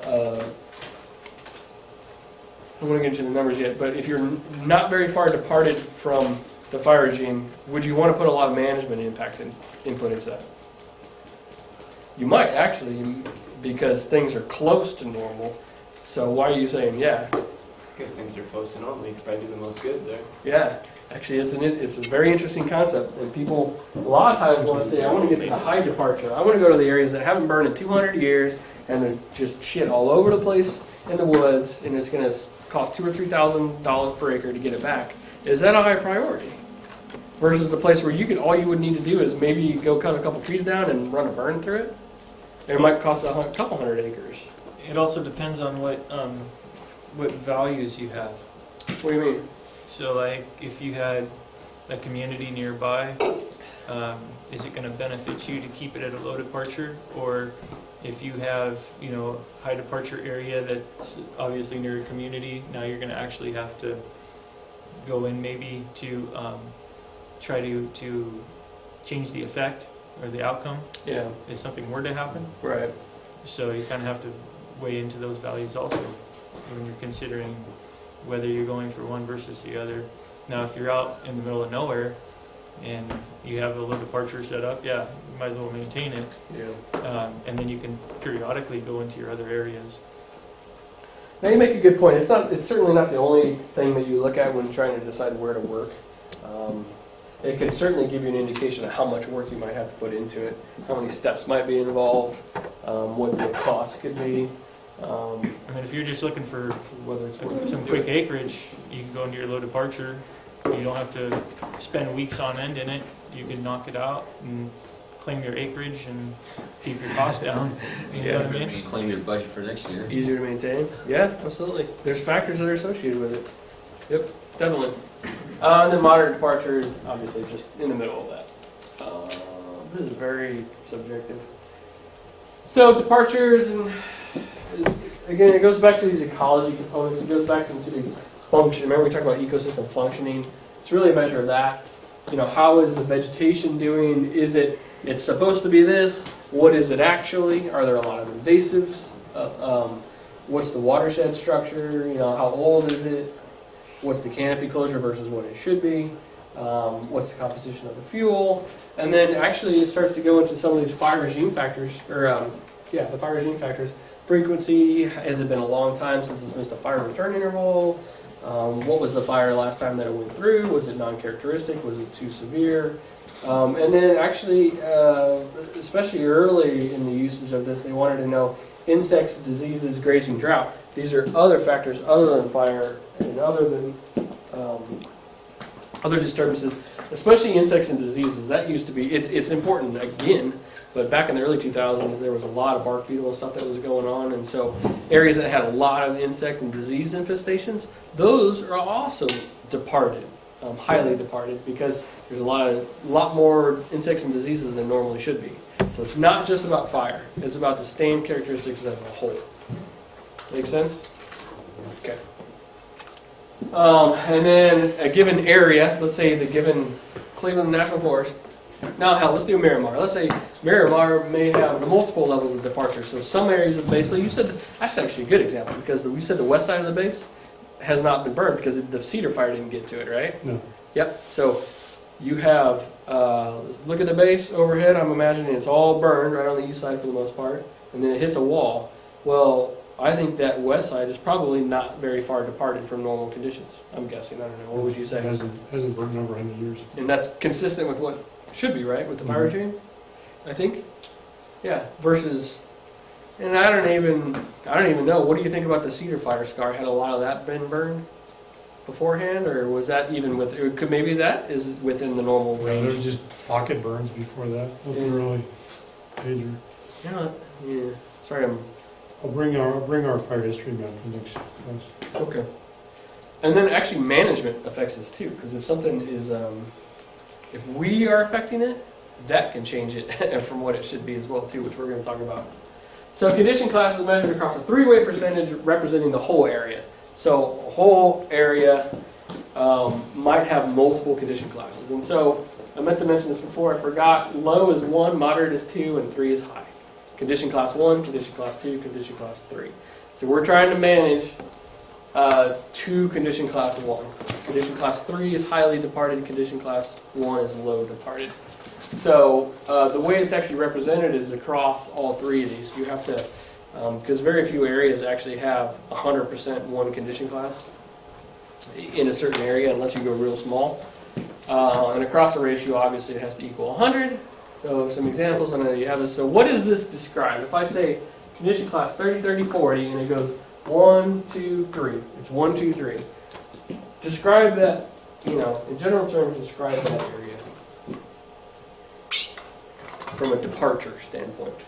30% is low departure, 30% is moderate, and 40 is your high. Okay, now sort of flesh that out and characterize that. What does that mean, though? Yes, that's what the numbers mean. But what does it mean? What you're based on your thing you're talking about, so fuel composition, fire frequency, severity, pattern, and then other disturbances? Right, yeah, all those factors. You know, you have to interpret these numbers. Like, who wants to take a stab at interpreting what these numbers mean for this area? Well, are they all listed out of 100?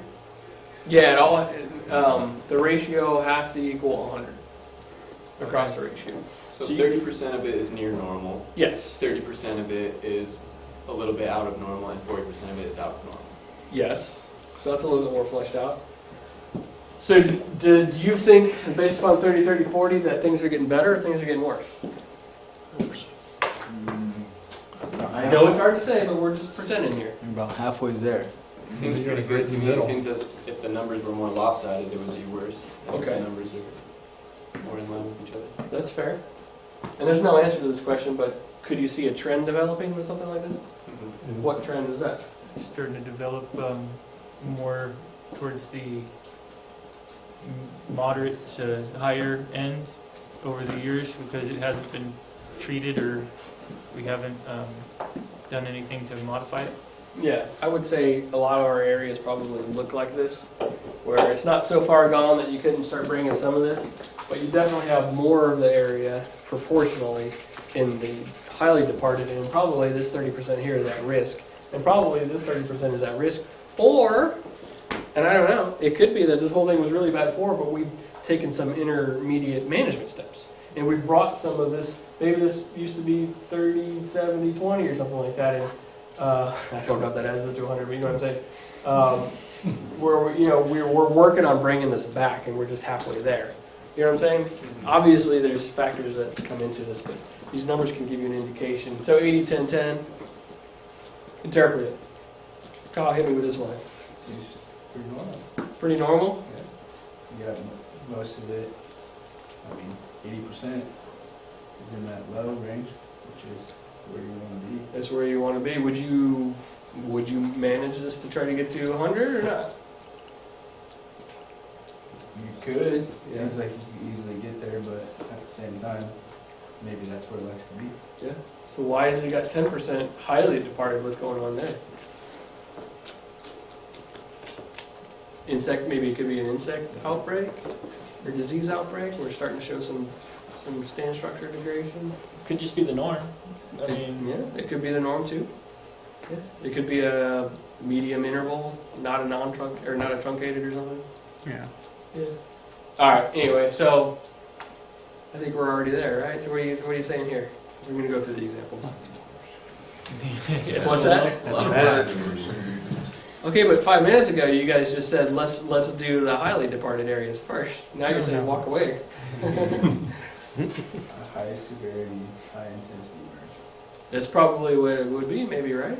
yeah, but that could also be related to wilderness area, Ooh. right? Because I we're don't know. not able to. We're not It's your able example. to. You tell me.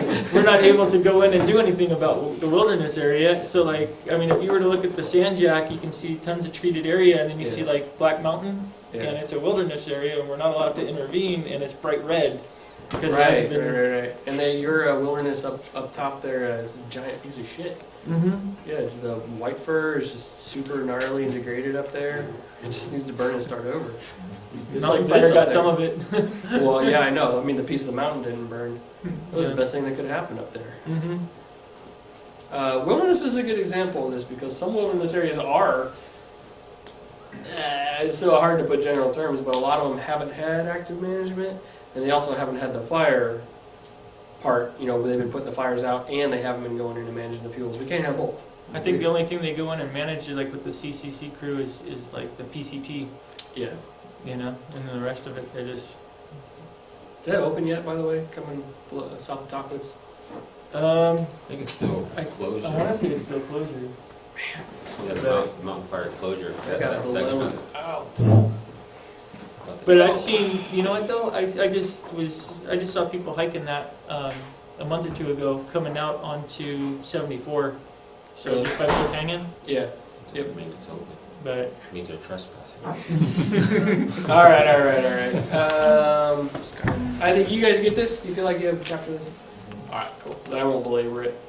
I think, yeah, I just show you a couple maps real quick. So this is a map, again, of what we looked at before, Palomar Mountain, Fry Creek. You guys need to get up. We're going to take a break. So how often do these condition classes get updated or reevaluated? You know, I mean, Yeah, I to do. determine trends as far as whether you're moving in that right direction or not. Yeah, man, that's such a good question. So realistically, probably the only real way that you get this is this land fire data I keep talking about, which is what this is. And that maybe every 5 to 10 years is getting updated, and it's remotely sensed with some ground truthing.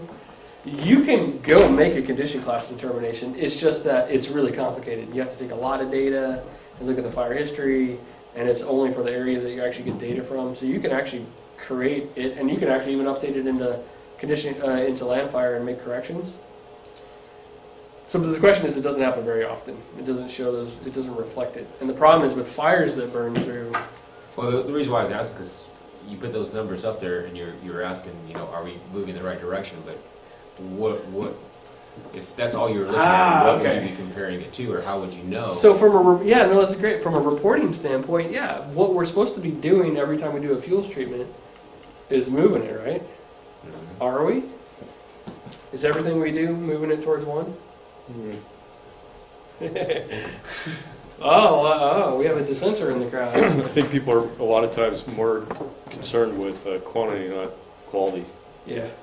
Okay, you're just talking about like fake black acres. Yeah. There's other example. I agree with that, but there's other examples too. I like your optimism.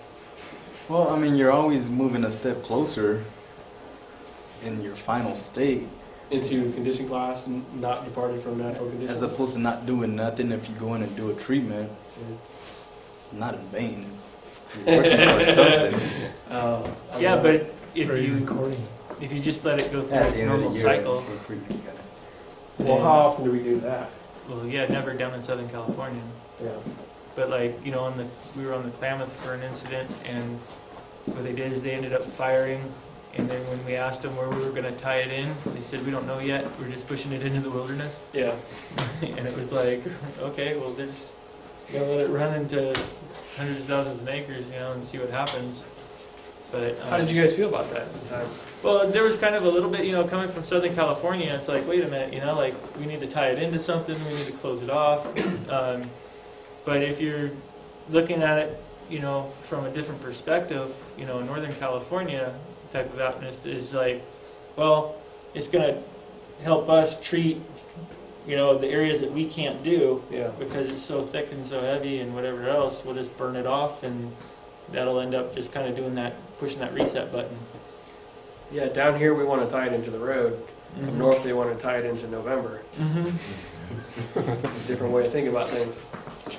You know, and it works sometimes, and then, you know, I mean, obviously if they can't get around it because of safety concerns or whatever, and I mean, then they tried doing their natural fire use, and they ended up losing it towards the end of the season. They didn't lose it, they knew where it was the whole Well, time. they knew where it was, yeah. They didn't get lost, but it was lost.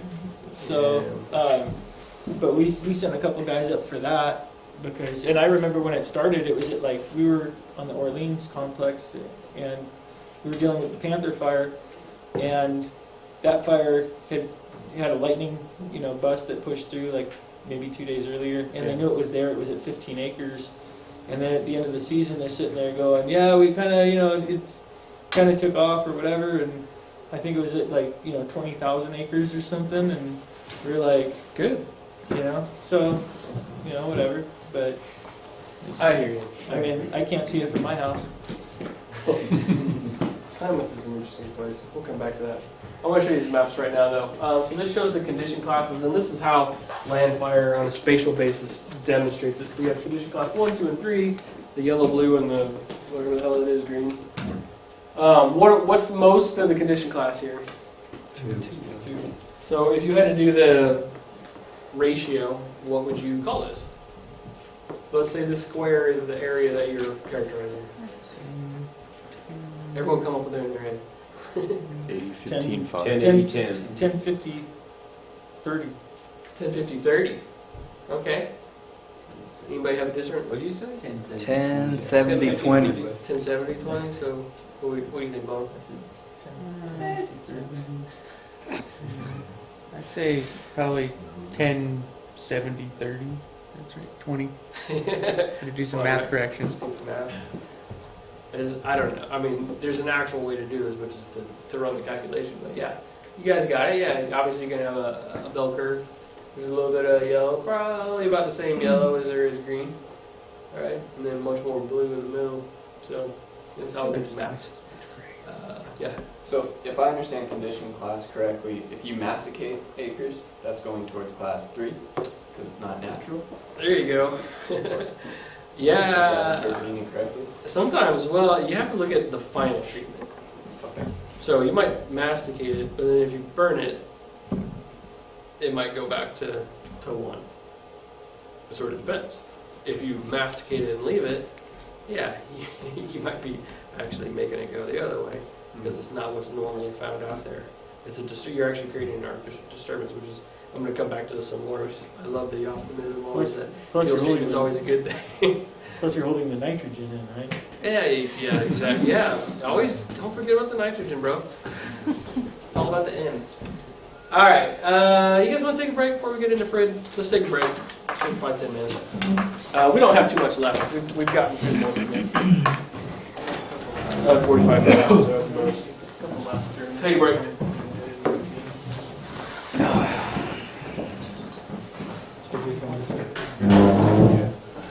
Skinned and gutted and here she was sitting there skinning it and gutting it. It was funny because she got all the respect from relatives. Yeah, okay, cool. Yeah, you can do it. Maybe it's because of Yeah, we went back there and it was, what's his insurance policy like? You want me to come back? It was just like, Already got an interest in my car. shoot whatever it is and we'll figure it out later. My 49.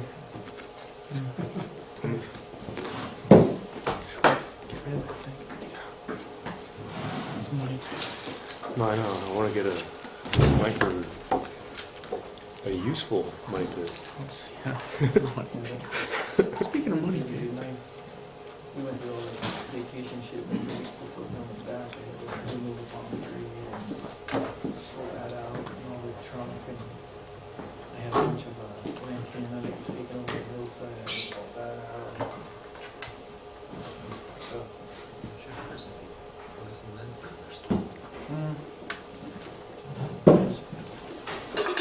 I'd rather do it myself. I was just on the phone with I'd rather do it myself. with Dan, who's teaching tomorrow, and he is still teaching, but he's bringing some people with him from the mountaintop, so they need a little extra time to get here in the morning. So class is going to start at 10:00 tomorrow. We do our own time. Oh, I mean, yeah.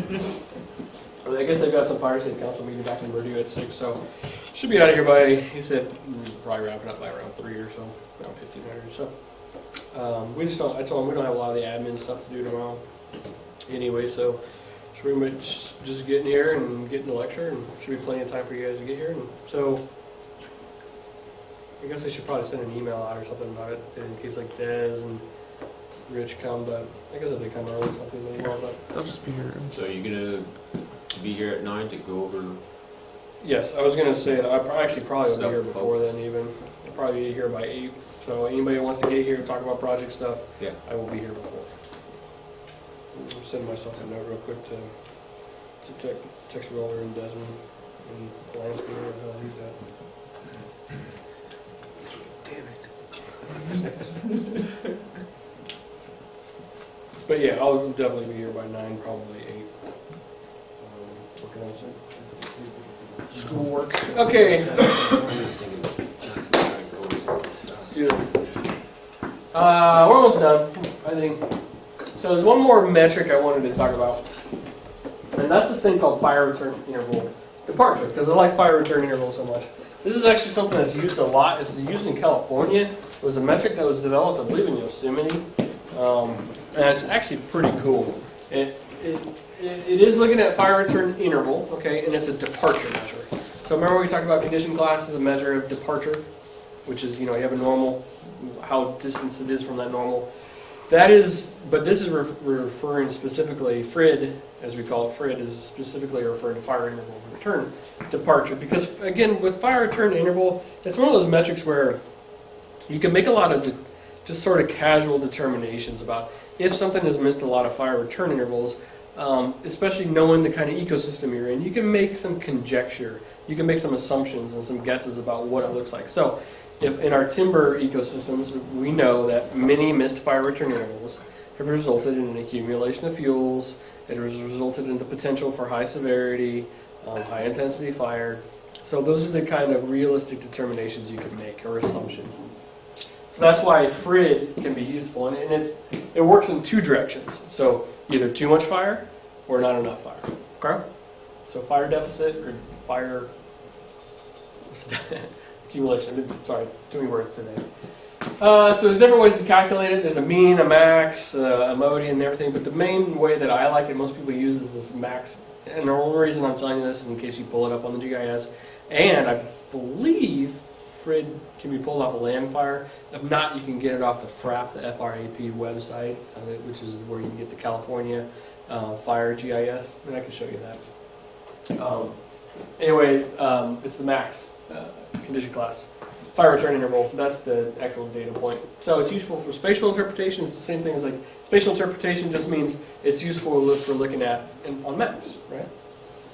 And interpreting across a landscape what's going on, trying to make a determination about health, ecosystem resiliency, that sort of thing. It's not, and again, it's not the same departure as condition class, but it's sort of similar. That's all I'm trying to say. It's similar to the new framework fire regime, fire return interval interpretations, in that there's a range. There's the important thing with the FRID is it's given a score of negative to positives, and it's depending on which one you do, it can be as much as -7 to +7. But the one I like, the one I recommend using uses -3 to +3. So if it's a FRID showing a positive number, it just simply means it's not enough fire in the ecosystem. A positive number means a positive number of missed fire return intervals. Okay, so that's one way to remember that positive is that you're stacking those missed fire return intervals on top of each other. But a negative number is your it's a fire deficit actually. You're not, or no, a fire surplus. You're having too many fire return intervals. Right? You're having too much fire, and that's, at least for us, the one way to think about it is that that's negative, and that's associated with a negative number. And so the further positive or negative, the more strong the deviance, but it's not a straight number. So in other words, a -2 FRID does not mean it's missed 2 fire return intervals, although that metric does exist and you can find that. But that's not the way we calculate it, so don't misinterpret it. So if it's -3, +3, it's not saying that's the same number of fire return intervals. It's just a degree of magnitude. So basically, if it's the -3, then, like, let's say you said -3, so therefore it would be that we had 3 fires before that interval period? No, I'm saying it's not that. Don't interpret it as the number. It's more like low, medium, high. Oh. Like, yeah. Yep. Yep, exactly. And there's no zero. It's either -1 or +1. That's the centroid. So there's actually no zero. Okay, so you guys follow that? What? So there's no perfect. I know, it's like one way of looking at it. Another way of looking at it is condition class 1, 2, and 3, there's no zero. 1 is what you're looking for. So this actually, in a way, it's almost kind of like the non-truncated fire regimes where it's okay, it can be a little out of balance, there is no perfect. Remember, nature is always seeking equilibrium. So -1, okay, +1, okay. Either one is fine. You know, ecosystems have resilience. And it also demonstrates that there is no perfect anyway. Yeah, like in reality, there is no perfect. Except for you guys, you're perfect. To me. Who's tired? Come on. All right, so this is a map of it. Forget the -999, that's just that's just a throwaway number. So you have -3, -2, -1. This is for me because I'm thinking I'm super colorblind, and I've got some. So what's the main fire, what's the main FRID that you're seeing on this landscape, which is, by the way, the Discanso Ranger District? -2 and -1. I can't even tell. -2 and 1 are similar to me. Oh, they're two different colors. Are they? They should be two different No, colors. I don't Yeah, think I they can't are. tell either. Barely. Yeah, whatever. Just whatever. Let's go with it.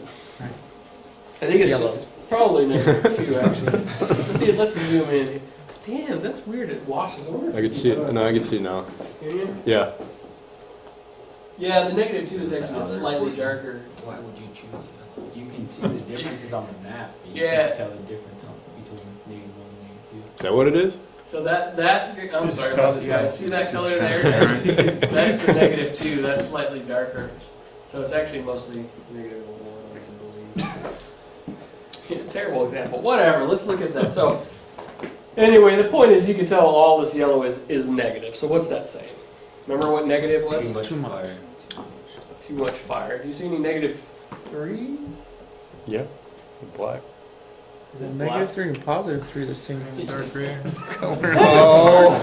I've never had this issue with this I think I'm before. colorblind.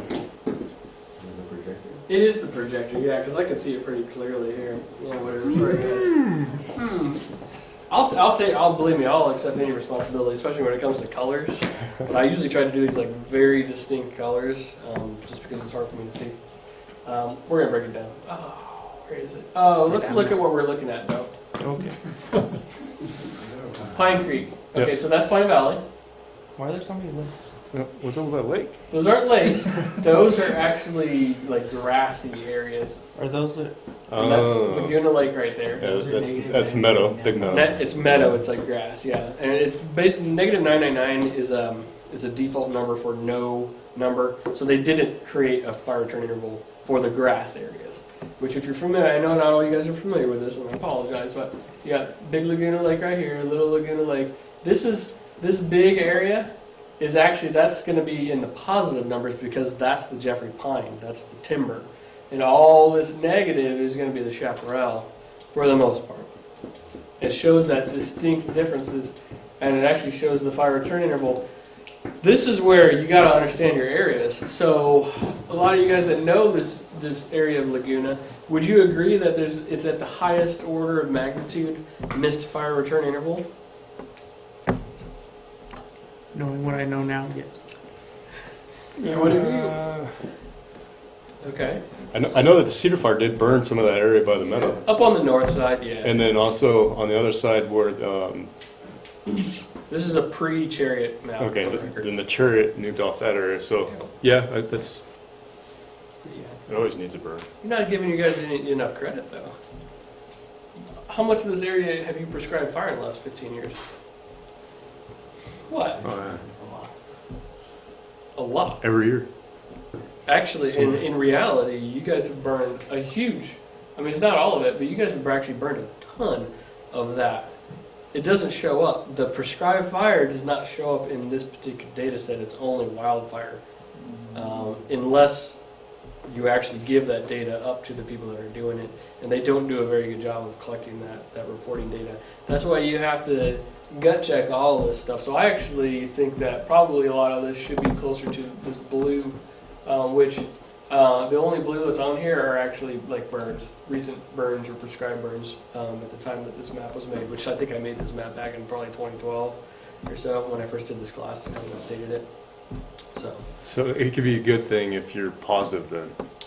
I mean, if you have an area that was high frequency of having fire in it, and then all of a sudden you came in and did some, not tactical, but you did some prescribed firing around it. Yeah. Then it would be a good thing to have positive numbers. Yeah, I would want it probably like +1 or -1. You would want, because if you're introducing fire, and again, remember, a fire is just a singular event, and this is a measure of that fire return interval departure. So really, you need to aggregate it over the length of multiples to determine whether you're within that range.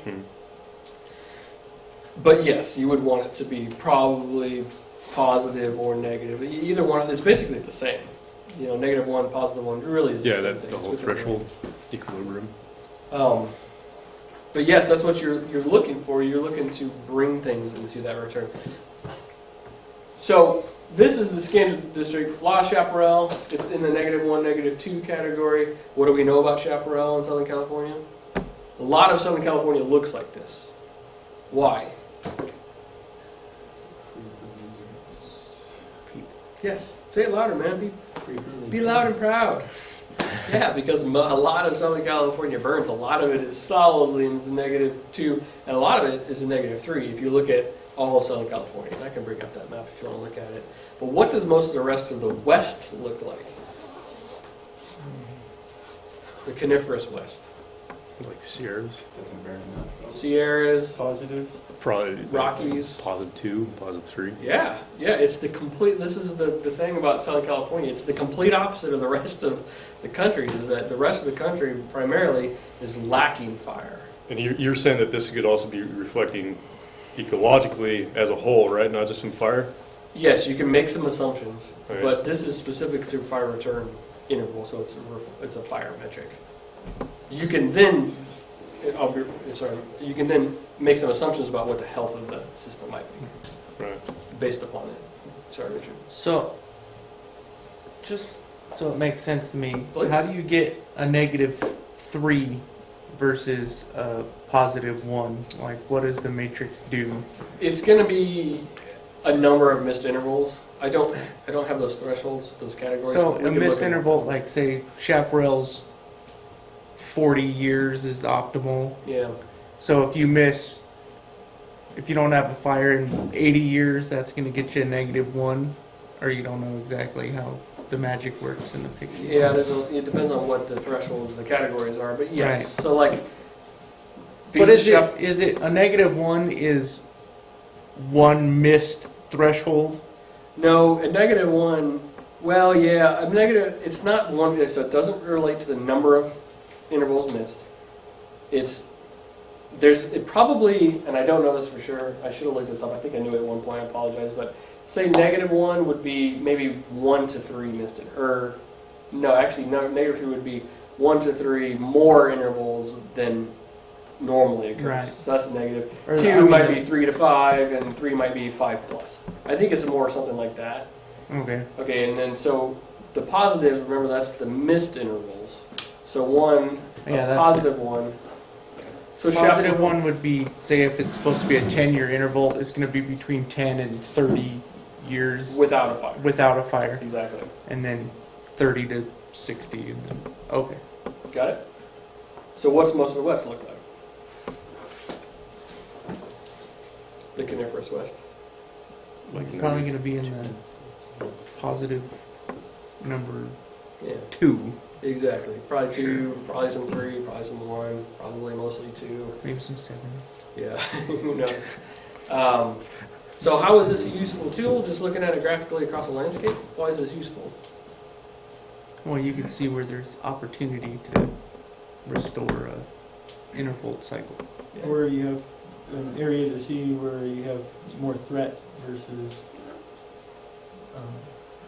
what you want. Like all the yellow, I'm not too concerned about, but like if I go into the +3, was it black or brown or whatever it is? But you know, if I'm in a +3, I know that I've got more stores of vegetation, More and accumulated fuels, yeah. that I'm going to end up with, more intensity in my burn. And Well, that cuts both ways, though. I mean, because if you're looking at a values at risk standpoint, this yellow means a lot of fires on the landscape, right? You could make the assumption, and I think rightly, that there's going to continue to be fires, right? And so you, from a risk standpoint, risk is managed in two ways. You're managing the consequence, or you're managing the outcome, or the probability, rather. So the probability, from a risk standpoint, is that there's going to be another fire.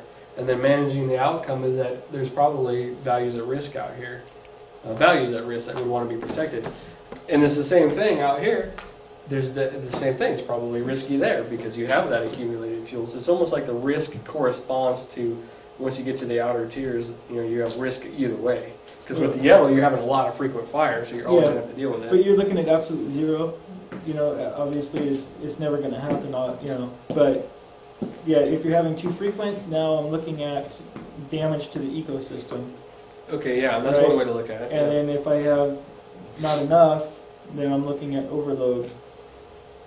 So that, That's why you need With fire negative one, potential. positive one. Yeah. So they're both sort of bad in different ways. Both bad in different ways. Yeah. And both comes with associated risks. It's why it's one thing to look at the map and see the numbers. You have to then overlay what the, like you said, like overlay the values, overlay the risks that are associated with those, and then you can basically manage your priorities based upon that. It's just one more tool. All right, this is just a closer up version of the same map. So looking at Laguna specifically up there.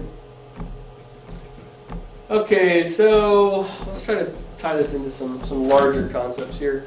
So going back to the goals and objectives of the fuels project for restoration, what are the goals and objectives for restoration, like a forest restoration project? What are typically the goals and objectives for something like that? bring it back to its normal state. Its characteristic state. Yeah. Yeah, so that's the goal of it. How do we use these tools for it? Like condition class, fire regime, and all that. I guess you would look at it in the sense of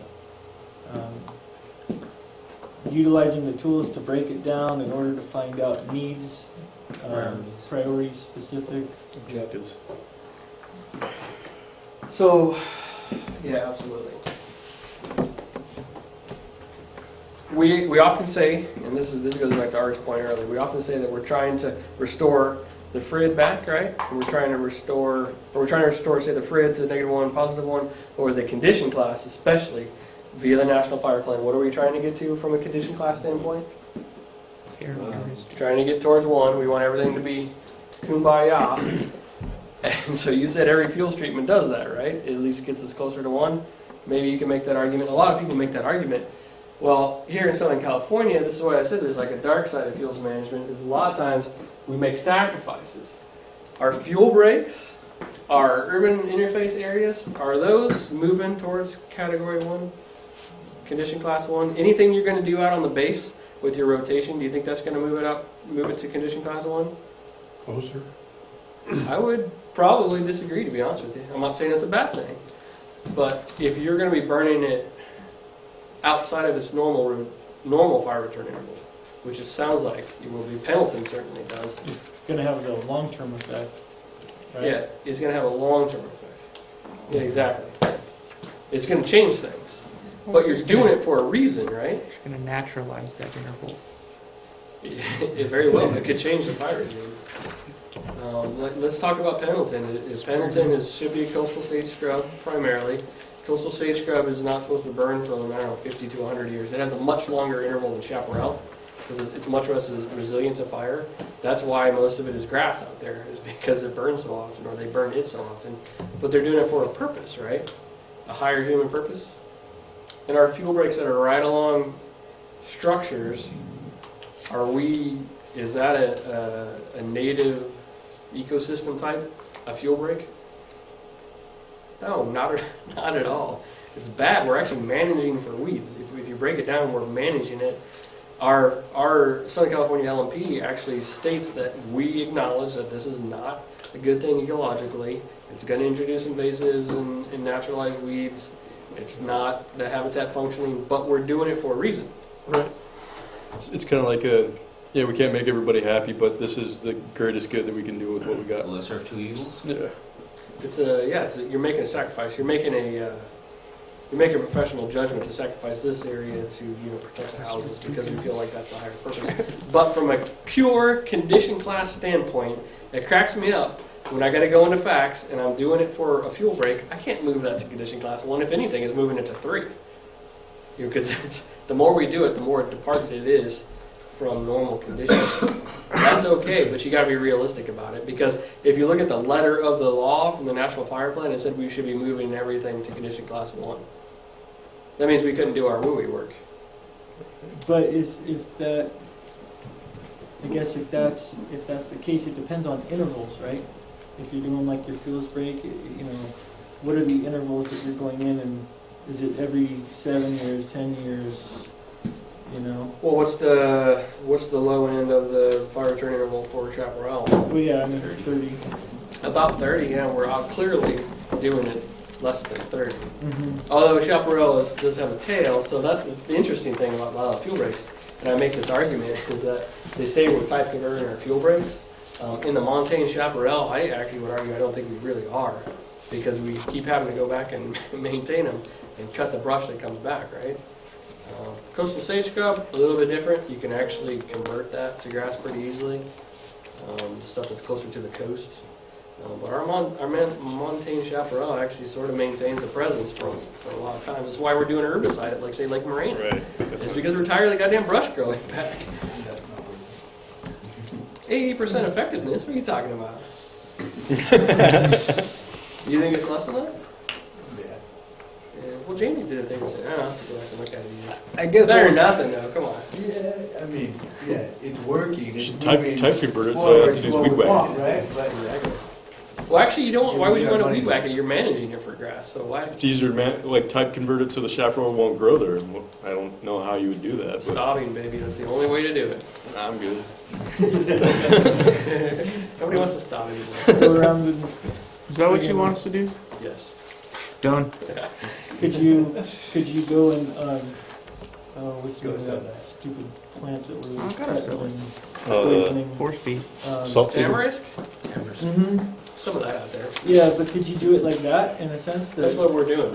where you cut it and then as soon as you cut it, poison the crap out of it? Actually, we're cutting it and waiting for the next year growth and doing a very early basil application of that very first. Because a lot of times when you cut it in winter, it's not growing. Mhm. It doesn't help to poison something when it's not. You can't feed something poison if it's not eating. Is one way to look at it. I was just thinking, like, if you cut it and then before it starts to do that, where it kind of closes itself off, and Yes. that you That's something that do with an tamarisk application, works on. yeah, like with tamarisk. You know, if you did something like that with the chaparral. Yeah, we do. We're doing that with chaparral at Lake Marina. We already did it. We're doing it at Anderson, and we've got our Corona or Tribuca Ranger District group that has herbicide application as well too, because we think it works well enough to be worth it. So far, anyway. What are you laughing about? Well, are you noticing significant differences? Huh? Are you noticing significant differences? I thought we had. I don't know. Do you disagree? it just seems like it's growing back at a normal rate. I don't really see that Maybe we need it's worth the cost. You guys want to do carve acre piles for miles again? That's what I'm talking about. Yeah, maybe. I don't know, man. I think the jury's still out about the effectiveness. It is, but it seems like we're just throwing it out there. And, yeah, it's working, and we'll keep trying it until it's proven that it doesn't. Well, I did agree to let Marinelli buy a horizontal shaft masticator for its skid steer lever. I think that's where the money's going to be at. Definitely. What? What? No, I'm glad to hear that because I've been arguing over that. For years, we've had this discussion. Yeah. Yeah, I finally coughed it up. Actually, it's going to be half and half, so that's why we're doing it. Those things are like 50 grand. Well, yeah, because they work better. Well, you could be using my incinerator, but you're not using that. It doesn't work at all. Let's not even talk about that. Let's not go there. Anyway, point is not everything we do with fuels managers, although we see ourselves as these magnificent creatures, is actually good for the ecosystem. We just have to recognize that. There's wooey urban interface stuff, which jacks up the environment. We're doing it for a reason. It's okay. Let's try to do it smartly. And then there's the fairy dust and unicorns in the backcountry stuff, wilderness management. I love that stuff. So there's different which is the two broad categories of fuels treatments, those that seek to restore and maintain the fire regime condition class, and then the stuff up close to human infrastructure, where we have to be much more aggressive about it. We have to make those sacrifices. We talk about it in our NEPA. We say we're going to do it. We're upfront about it. We don't lie about it. I've got this. I've talked about this a lot of times where I'm tired of us trying to God, I hate our NEPA. That's well, we're going to do the feathered, the 300-foot feathering. You guys ever heard of this? Where you got 300-foot fuel break. First 100 foot is 100% cut. Okay. Second 100 foot is 50% cut. Third 100 foot is 30% cut. And that drives me crazy. That was in all our NEPA when I first got here. I'm like, No, we're not doing that. If you're gonna, something I like to say is, if you're gonna do a fuel break, do a fuel break, right? If you're gonna do a fuels treatment, especially for infrastructure protection or fuel break as a strategic fire protection feature on the landscape, do it right. Don't. You think cutting 30% out of a mature stand of chaparral is going to do a goddamn thing? It's going to increase the airflow and probably make it burn better, frankly, and let more grass grow. And it's just stupid because of infills. I dealt with this in Idaho too, where I think this is where I learned this concept. Is like we were doing our junicide, right, where we cut the juniper off the landscape. Did I already tell the story? Yeah. Okay, thank you. All right. Thank you for that honesty. I appreciate it. You're gonna hear it anyway. I'm just kidding. Okay, what's the point? Do you believe in it, right? If you're gonna do it right? Right. Okay. You know what else is dumb is leaving single manzanitas in fuel breaks. That's habitat. They fall over. Do they really? Oh yeah. I wasn't aware of that, really? Yeah, They topple? Oh yeah, the first good wind they'll just fall, or the good rain they'll just fall over. I hadn't heard that one. Well, seriously. If you look at them, they're all touching when they're growing anyway, so they're kind of codependent. Embracing each other. Codependent manzanita. That's the worst kind. So when you leave one lonely one in a fuel break, It looks good for about a week. yeah, and then it'll fall over. I had never heard that before. How come I've been here this long and never heard that? I don't know, nobody cares. Enough to mention. It's like good. Yeah. They're like, oh, it's gone. Yay. Interesting. All right, moving on. So 2 types of fuels. We already talked about that, right? Let's see. This is where I start this potpourri in it. Have I talked about this one yet? Doctors bury their mistakes, foresters drive past them. You seen that quote yet? So if you're gonna, this is stuff you need to know how to design a fuel treatment. This is what I'm saying. You got to look at the data. You have to understand how the fire regime works, how far it is departed, what the fire return intervals are, how each vegetation type responds to fire. All these things go into a fuels treatment project design, right? And so you have to understand this, and you have to be able to justify it correctly too, because if you say we're going to do this treatment and we expect it to result in this, well, you have to back up why. Like, you can't just say you're going to do something and then say what the result is. That's science. A science says that. That's basically a theory where you say, I'm going to do this action and then the result is going to be B. Unless you can quote that from a scientific paper or you have prior experience and it's been documented, you can't just say that. And that's why this old Forester quote is, you know, doctors, they screw something up, they just bury their mistake, right? They don't see it. But you have to drive. If you screw something up on the landscape, you're driving past it the rest of your career, especially in a timber Well, do you, if you're doing the paperwork for whatever, do you list it as a hypothesis? My hypothesis I suppose you could, yeah. Is that if I do A, then the outcome will be B? My point is that you shouldn't be doing that. My point is that you should be doing things. Our job is, we're not scientists, we're practitioners, technically administrators. We're administrating the national forest or the landscape. We should be relying upon science, and we should be letting them do it. And if we have a hypothesis, we're supposed to be shoveling that to the science branch, to the research branch. And that's why the Forest Service has a research branch. It's to support our activities. They're not just going and looking for, they're not trying to cure cancer up at the Riverside Fire Lab. They're supporting our activities. And in the past, there was much more of a conversation. With time, that has sort of changed, where they're not engaging with us. That's an entire other conversation, which we're not going to get into. But we still have the right, and I hassle these guys all the time about, hey, we need to be doing this. My point is, you shouldn't be getting all the way to the NEPA project design still with the hypothesis, because that's not good enough for the public. It's not good enough for a judge or somebody who's going to sue you. They're going to be like, no, NEPA doesn't work that way. NEPA works through assurances and certainties as documented through science. Yeah, no, You I follow was just me? saying, I was Okay. just saying more of like, if you were planning, let's say, a project to burn a section or whatever, and that you were getting into it, you come up with your hypothesis of what you want, and then you would start moving it through the chain, right? So you'd have to contact your district oleologists, have them go out and do their survey studies, look into it, think of what they want before you were able to develop your plan, right? Well, conceivably, but what I'm saying is that anything you should want to do, you should probably be able to like pull up an article on Tree Search or whatever and have a paper that justifies it already. And if you don't, then you need to get ahead of it years in advance You know, fortunately, most of the things that we want to do, we do because they're justified through science. You know. Okay, so that's what I mean. Foresters drive past them. You see, we'll talk about this a little bit, and we talked about. I think somebody mentioned this where there is a contradiction that fire is good no matter what. Is that the case? No. No, fire is not always good. We talked about this a lot. We when fire is there seasonality, so when we have fires, this cracks me up with our prescribed burning. Do we prescribe burn? Remember that seasonality thing? What's the seasonality for our timbered ecosystems? When is a fire supposed to be burning in them? Summer. Is it supposed to be in January? No. Then why are we putting our burns in January? Good question. That's a very good question. That's why I asked it. Because That's what the burn plan calls for. Yeah. insurance wise, it's the safest time. Well, they're It's not. safe. They're dormant. The oak trees, yeah. Is that what you're talking about? Don't the pines even kind of go dormant? Yeah, I guess to a lesser degree. Pines more just really slow down. Political. Yeah. What's that? More manageable. Political. Politics maybe. I think it's just that's when we have the workforce available, and it's way easier to control. You guys are talking about it's way easier to control it, and people for the longest time have just assumed that since you're introducing fire into a landscape that needs it, that it's going to result in a positive outcome. But how many burns have you guys been on where all you did was burn like the top quarter of the needles or whatever? Right? Remember I talked about the first lecture, characteristic fuels lead to characteristic fires?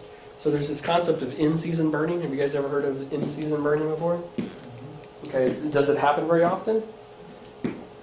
No, but when prescribed fire was originally brought back, especially to the West, the original concept was to do in-season burning, especially in the Sequoias and places like that, where they realized that if you want to have a characteristic fire, you have to burn characteristic fuels and seasonality. It has to be done when the things for millions of years or tens of thousands or however long, are accustomed to having that fire. Otherwise, you're not necessarily going to, it's not the same thing. Well, if you were to look at burning or doing something like what you're talking about, obviously the peak times for the burn period would be like, let's say, end of summer, fall.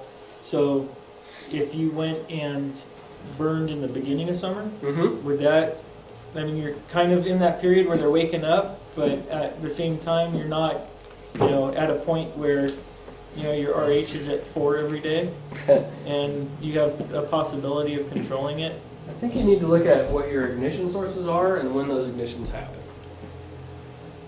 So when do you get your ignitions naturally? Depends on when Joe Bob. Lightning. Naturally. Naturally. So yeah, usually like, July we'll get the monsoonal lightning pushes through and. Yeah.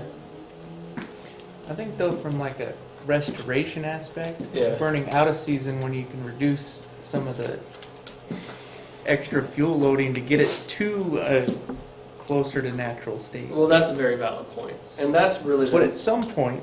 Yeah. At some point you gotta let it go. Right. It's like growing up a kid.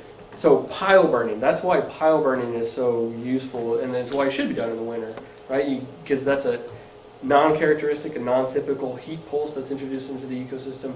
You can do it when the soil moisture is wet. But you're right, man. The way I look at it is like, you gotta... It's like that story I probably told before. It's like, you do the fuels treatment, and then you ask, okay, are we going to let fires burn through now? Because we got it where it should be. We got it to that characteristic. But we never do that, right? Do line officers or fire managers ever do a fuels treatment like, all right, next time a fire burns through here, we're going to let it burn? No, I'm too scared. No. Either because we haven't had the scale of it, or just we haven't. So one thing that I think, I don't know if I mentioned this already, but one thing I'd like to do is we've done so much work on Laguna. I would actually like to try to introduce in-season burning from a natural ignition standpoint. So it's something I'm actually hoping to do with my PhD program is this concept of introducing managed fire even in a Southern California landscape. So what I want to try to do is manage our lightning fires that we get on Laguna in the areas that we've already treated. Why wouldn't we? How often do we get lightning fires inside those treated areas, though? Shit, I can give you... Well, okay, but we do. Actually, we had one last year. I believe, if I looked at the map correctly, that started inside one of our. Yeah, there's one down Escondido. It was the Escondido Ravine one. I've got it printed out in my folder because that's a perfect example. So what's So we wouldn't put it out, right? What's the positive in doing that? Is it seed germination or you doing it in season? I think it's to prove the point that, you know, if we're going to get anywhere with fire management, especially in our timbered ecosystems, we've got to start doing stuff like this. We've got to do some progressive wildland fire management strategies. We have the capabilities. I believe in all of you as wildland firefighters, we're good enough to do stuff like this, to know what we would need to do to manage that. Would it be better to wait, in your scenario, to wait for a lightning fire in the right spot? Or would it be better to wait for, be proactive and do like a single point ignition in the, you know, theoretical center of a unit where it could be the time and, you know, you're not completely, Simulate almost? yeah, Simulate a fire. you know, That's an interesting question, actually. I don't know. What do you think? You almost get into ethics at that point. well, yeah. I just think from a prescribed standpoint, Plan because you're putting fire in the It's kind of It does become a prescribed road. It's kind of a compromise between the two of fuels management and suppression, though, because you're burning during your, you know, the natural cycle, right? You know, the most natural point that it would want to burn there. The seasonality. But also, yeah, the seasonality, but also at the same time, it's inside of a treated unit, but it's done under very strict kind of guidelines. you know, kind of a proof of concept thing where you go out and do, you know, sort of lightning strike size ignition. I think you could do that from a prescribed fire standpoint, but remember there becomes policy differences. Right. Remember we talked about that's why I started with policy in this class. Right. So what's the difference from a policy standpoint? Policy states that we will extinguish. No, well, that's true, but that's our land management plan. It doesn't say we will extinguish, it says we will manage every fire to like the smallest size or whatever. It doesn't say every fire has to be an acre or whatever. But does it, I was just thinking. Hold on, I want to answer this question before we move on, which is what's the difference in the policy between prescribed fire and, or is there such thing as prescribed fire? So prescribed fire, if it escapes and something goes wrong, then we're going to be liable. Wildfire Liability becomes liability depends on a lot of factors. Okay. But we could potentially be liable, but we're also liable for things that happen in wildfires too. So that's sort of a red herring. Okay, so planned versus, remember we have two types of fire, planned fire and unplanned fire? Mm-hmm. So planned fire, so in that scenario, say you wanted to go do that lightning ignition, that pretend lightning, that you go actually light the fire in the season, it's a prescribed burn. Right. Like just period. You'd have to have a smoke management plan, you'd have to have a minimum organization, you'd have to burn boss, you'd have to have that organization in place. And I'm not saying you couldn't do that, we should be doing that. We should be doing a hell of a lot of that. Yeah, I just think it would be in the it'd be easier to plan that than to send. But we don't plan most of the fires we go to. Well, I know, but it'd be easier, I think, to do your scenario where you're. Because first, if you kind of built up a prescribed fire program and everybody knew what the plan was, and then, especially the first few, if there's a lightning fire, everybody's going to go and try and put it out, because until everybody figures out that it's in the management zone, or whatever you want to call it. Let's not talk about process, because we can make process. Believe me, Right. training, we can make it happen. Let's just assume we can make it happen. It just comes down to paperwork, right? I mean, like, you wouldn't have to, if you had lightning, you don't have to worry about dealing with all the paperwork and setting up all the issues and all the other stuff. That's a huge part of it. Remember policy. Look at it from a policy standpoint. What can we do with unplanned fire? I don't have to worry about NEPAs, I don't have to worry That's about... whatever you want. You can do whatever you want, as long as it's within the policies. And the policies of our National Wildland Fire Policy 2009, which we talked about in the first class, is that you have to meet the land management plan, but you could meet the land management plan, which is to suppress the fire, but it doesn't say where and what size. The goal would still be to put the fire out, it's just that we would be using proper risk management, which is that we're not having to go chase every fire down, meet it at, try to put the fire out at control features that exist out there already, within fuels treatment areas. I mean, all of our policy supports doing something like this. but you don't have all the headaches and hassles that are associated with it. So yes, you could definitely do the prescribed fire thing in season, and we should be. But we, as a society and as fire managers, we have got to start learning to do things like this. Otherwise, we're never going to get anywhere. Right? Would you guys agree with that? Yeah, maybe, maybe not. It's kind of like this is the next barrier we're going to have to break through, I think, personally. I feel like the liability's too high. But the liability is far less than under a prescribed fire. Because you're not responding to it any differently necessarily. Yeah. If it escapes, if it escapes from what we're doing, it was a natural fire that escaped versus us putting fire on the ground, having it escape and take out somebody's home. Yeah, who's to say that, I mean, you guys, I mean, you're pretty heroic firefighter, Richard, but maybe you go up to that fire and it scares you a little bit, and you don't want to engage your folks. Is there any policy that says that you have to not be scared and you have to engage your folks even though you see something? You know what I mean? Like, people don't get involved in strategies and decisions like that as long as they see that you're making else to do it. Wasn't there some issues with true fire use? Like kind of philosophy, like up north in the Klamath? Yeah, there were some issues of fires escaping. Right. But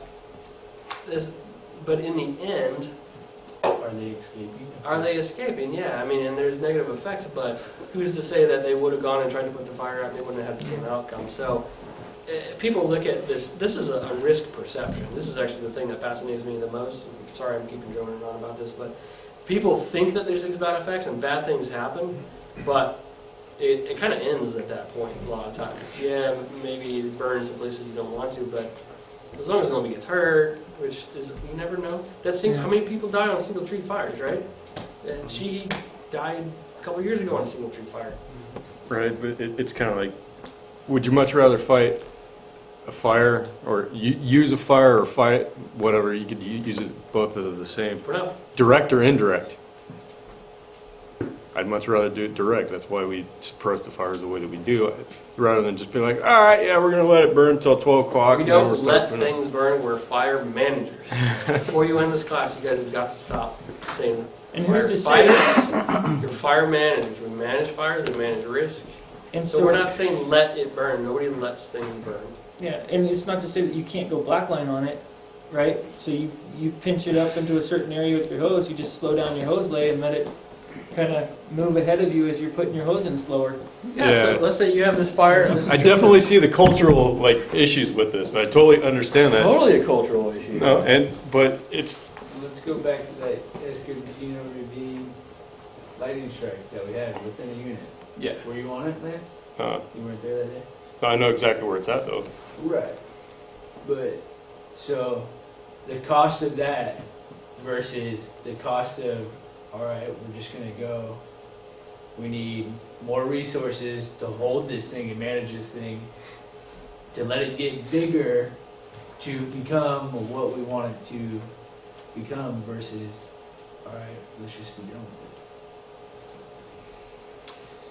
I could see it being conflicting philosophies. Yes. Oh, it's 100% conflicting philosophies.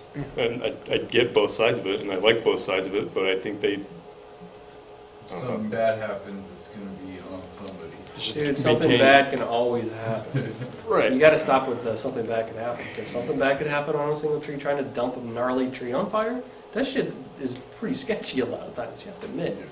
Versus just backing off and letting it drop. So maybe you back off and let that tree just drop on its own. And in the meantime, you got lions out here, and you just go ahead and start at the corner, and you just start burning it out around the box. And then, you know, that is something we are capable of doing today. Yeah, I get that. You know, and it prevents that risk. I'd rather go out to a line and burn slowly than go and mess with a half burned out freaking, 150 foot tall condo. I'm good. So it's like the Florida concept. Make a box and Yeah. burn out the box. Yeah, actually, yeah. Yeah, in many ways. And I think that's a pretty smart way to fight fire too. We got to do something different is all I'm saying. You guys, this is why you're in this class. I want you to become fire managers. Our culture is going to be changing by the time we all retire, and it's going to be changing more to stuff like this. Although there's right now, I think, a backlash sort of brewing about this. No, we got to be putting fires out, and yes, we need to do that. We got to be smarter about it. We got to be way smarter about it. All right, sorry, I got off topic. I talk about this all day, though. You know that, I think, by now. When you get your doctorate, Yeah, I'm hoping so. Keep working on for it for all of us. Can I bring up one more quick point No. relating to this? Of course. So I'm all for the fire use, and the idea fascinates me, and an effort to keep that program alive, if you will. You know, going back to talking about policy, and it's like, oh, one corner we get to cut, and we don't have to deal with the whole policy, and then the headache and the paperwork and stuff like that. But one thing that can backfire if we're not careful, for instance, is like, obviously we're going to let it burn under the right conditions. No, we're not going to let it burn. We're going to manage it. We're going to manage it under the right conditions. Corral it. But Around these Lord areas. forbid we use fire use in a artifact site, and it burns over, and then you're gonna have all these environmentalists and all these people saying like, well, that's why fire use is not good, because there's, for instance, NEPA, you know. Well, if we've already treated that area, then Yeah, you do it in areas that are cleared to allow it to occur. There's And already that's lines through put in. prior treatment, prior lines, Yeah, but prior risk analysis. there's some areas that we protect with wet line. It's not gonna be wet during the summer. Yeah. we still have to put hose around it. You're still exposing. you're still More on the people. pipeline. You're having more Well, risk. and those are the rules of NEPA under prescribed burn. Those are not the rules under wildfire. So keep that in mind. Right. Section 106, AESA, those things don't apply. And I'm not saying we should ignore those things. Clearly, we should protect artifacts. But how many times have you been on a fire where a dozer blew over an arc site? How many times have you been on a prescribed burn where a dozer blew over an arc site? It's happened in prep. So actually, we had the East Grade project. They were doing a prescribed burn prep line, and they uncovered some bones, and that cost the fuels program something like $50,000 in remediation. But how many times does that happen on a wildfire? Nobody loses their job. It's like one of those, shit, wish that wouldn't have happened things. I'm not saying that's a good thing. Right. Clearly, we need to avoid that. But from a policy standpoint, there's much less liability in it. And it also falls into terrain, and like we have Southridge. We're not going to sit there and let Southridge run up the fuel break all the way to the top of the fucking mountain, because you're going to sit there and just be broke off trying to keep hose on the sides of it. But if it's in like a flat, or it's backing, or we've already got the top sealed in, and it's like we can kind of corral it and let it back down that, then that might be something where Well, we they have still an have additional. those fire use modules that are out there. I don't know what they're called now. They're not. We have no fire. Fire use doesn't exist. Well, They're wildland fire modules. yeah, that's what it is, wildland fire modules, because I was out on that South Fork on Yosemite, that was in the wilderness, and we had tons of them. And all they did was just walk with the fire and kept it in check. They, spiked down the line, and, we were there for suppression, but we were just holding the edges. That was it. That's where our hose and everything else was. But as the fire, crept up, we had our containment lines in place, and they just, they worked that. Yeah. It's the same concept. I mean, it can be It's done. the exact I've seen same it done. concept, and I'm saying it can be done here. I So want when to you look point Southern Porterville? California.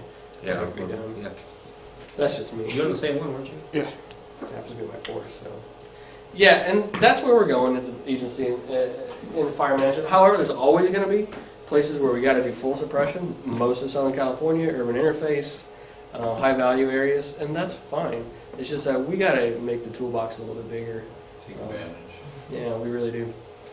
All right, guys, let's come back to this one. Let me try to finish up this one and get you guys out of here by actually already. So we already talked about this. Chaparral, shit, we talked enough about that.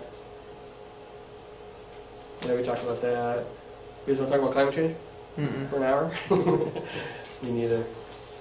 Climate change, we talked about this already. What is natural is probably going to change. The climate will change. All of this stuff. That's the ultimate decider. Precipitation, primarily precipitation. Fire use. Yeah, we're done. You guys good? Did we meet our objective? Yes, we did. I think we did. Is anybody like, oh god, there's a part I really just didn't understand? Understand the fire. You understand the fire regimes, the concept of a fire regime. I do want to make sure. Yeah. Do you feel like you understand fire regimes a little bit better than you did coming in? Yeah. Why we have them? Okay, good. The fire regime is very important. That's what we managed to. Okay. We can issue classes and stuff. So. All right, thanks for your attention. We'll be back again 10 o'clock tomorrow. So sleep in. Yeah. I'll be here early if you want to come talk about your projects. Need those final projects, guys. We better be here Need tonight, those man, draft so projects. Cal finds out. Snow? We'll have to go For for the, what was it, Snows the tonight? presentation? Right now. The research paper Research presentation? paper? Is there a sheet we need to fill out or just email you? No, just give me your paper. I'll give you a paper. Or the title of the paper. That's it? That's it, because then I want people doing the same paper. Okay. First come, first serve. So I already have one, Yeah. but, you know, you said remind you, actually, you told him to remind you about the bibliography email of all the Oh, papers you yeah. have. Yeah, you want... My bibliography? Sorry. I'm sending it to you guys right now. Sign-up sheet for the, I think I typed one out.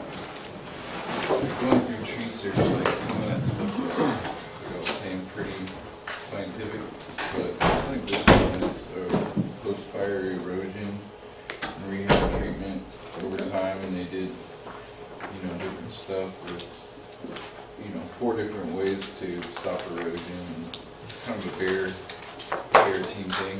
You see this rubber shop. You can lay that on there. Yeah, and they did seeding and, Oh, okay, yeah, yeah. and hydro mulching, and, you know, they ended Yeah. up figuring out that just putting the straw down is the best overall. I've heard that before, actually, yeah. That's actually pretty interesting. Yeah, it was for what else there's, but I don't know if that's something. No, this is perfect, yeah. You're ready. Will you go hit the silver button on the back of it? That turns it off. You go here. Here? Yeah, on the back, it's that silver button, just push it. Red on it?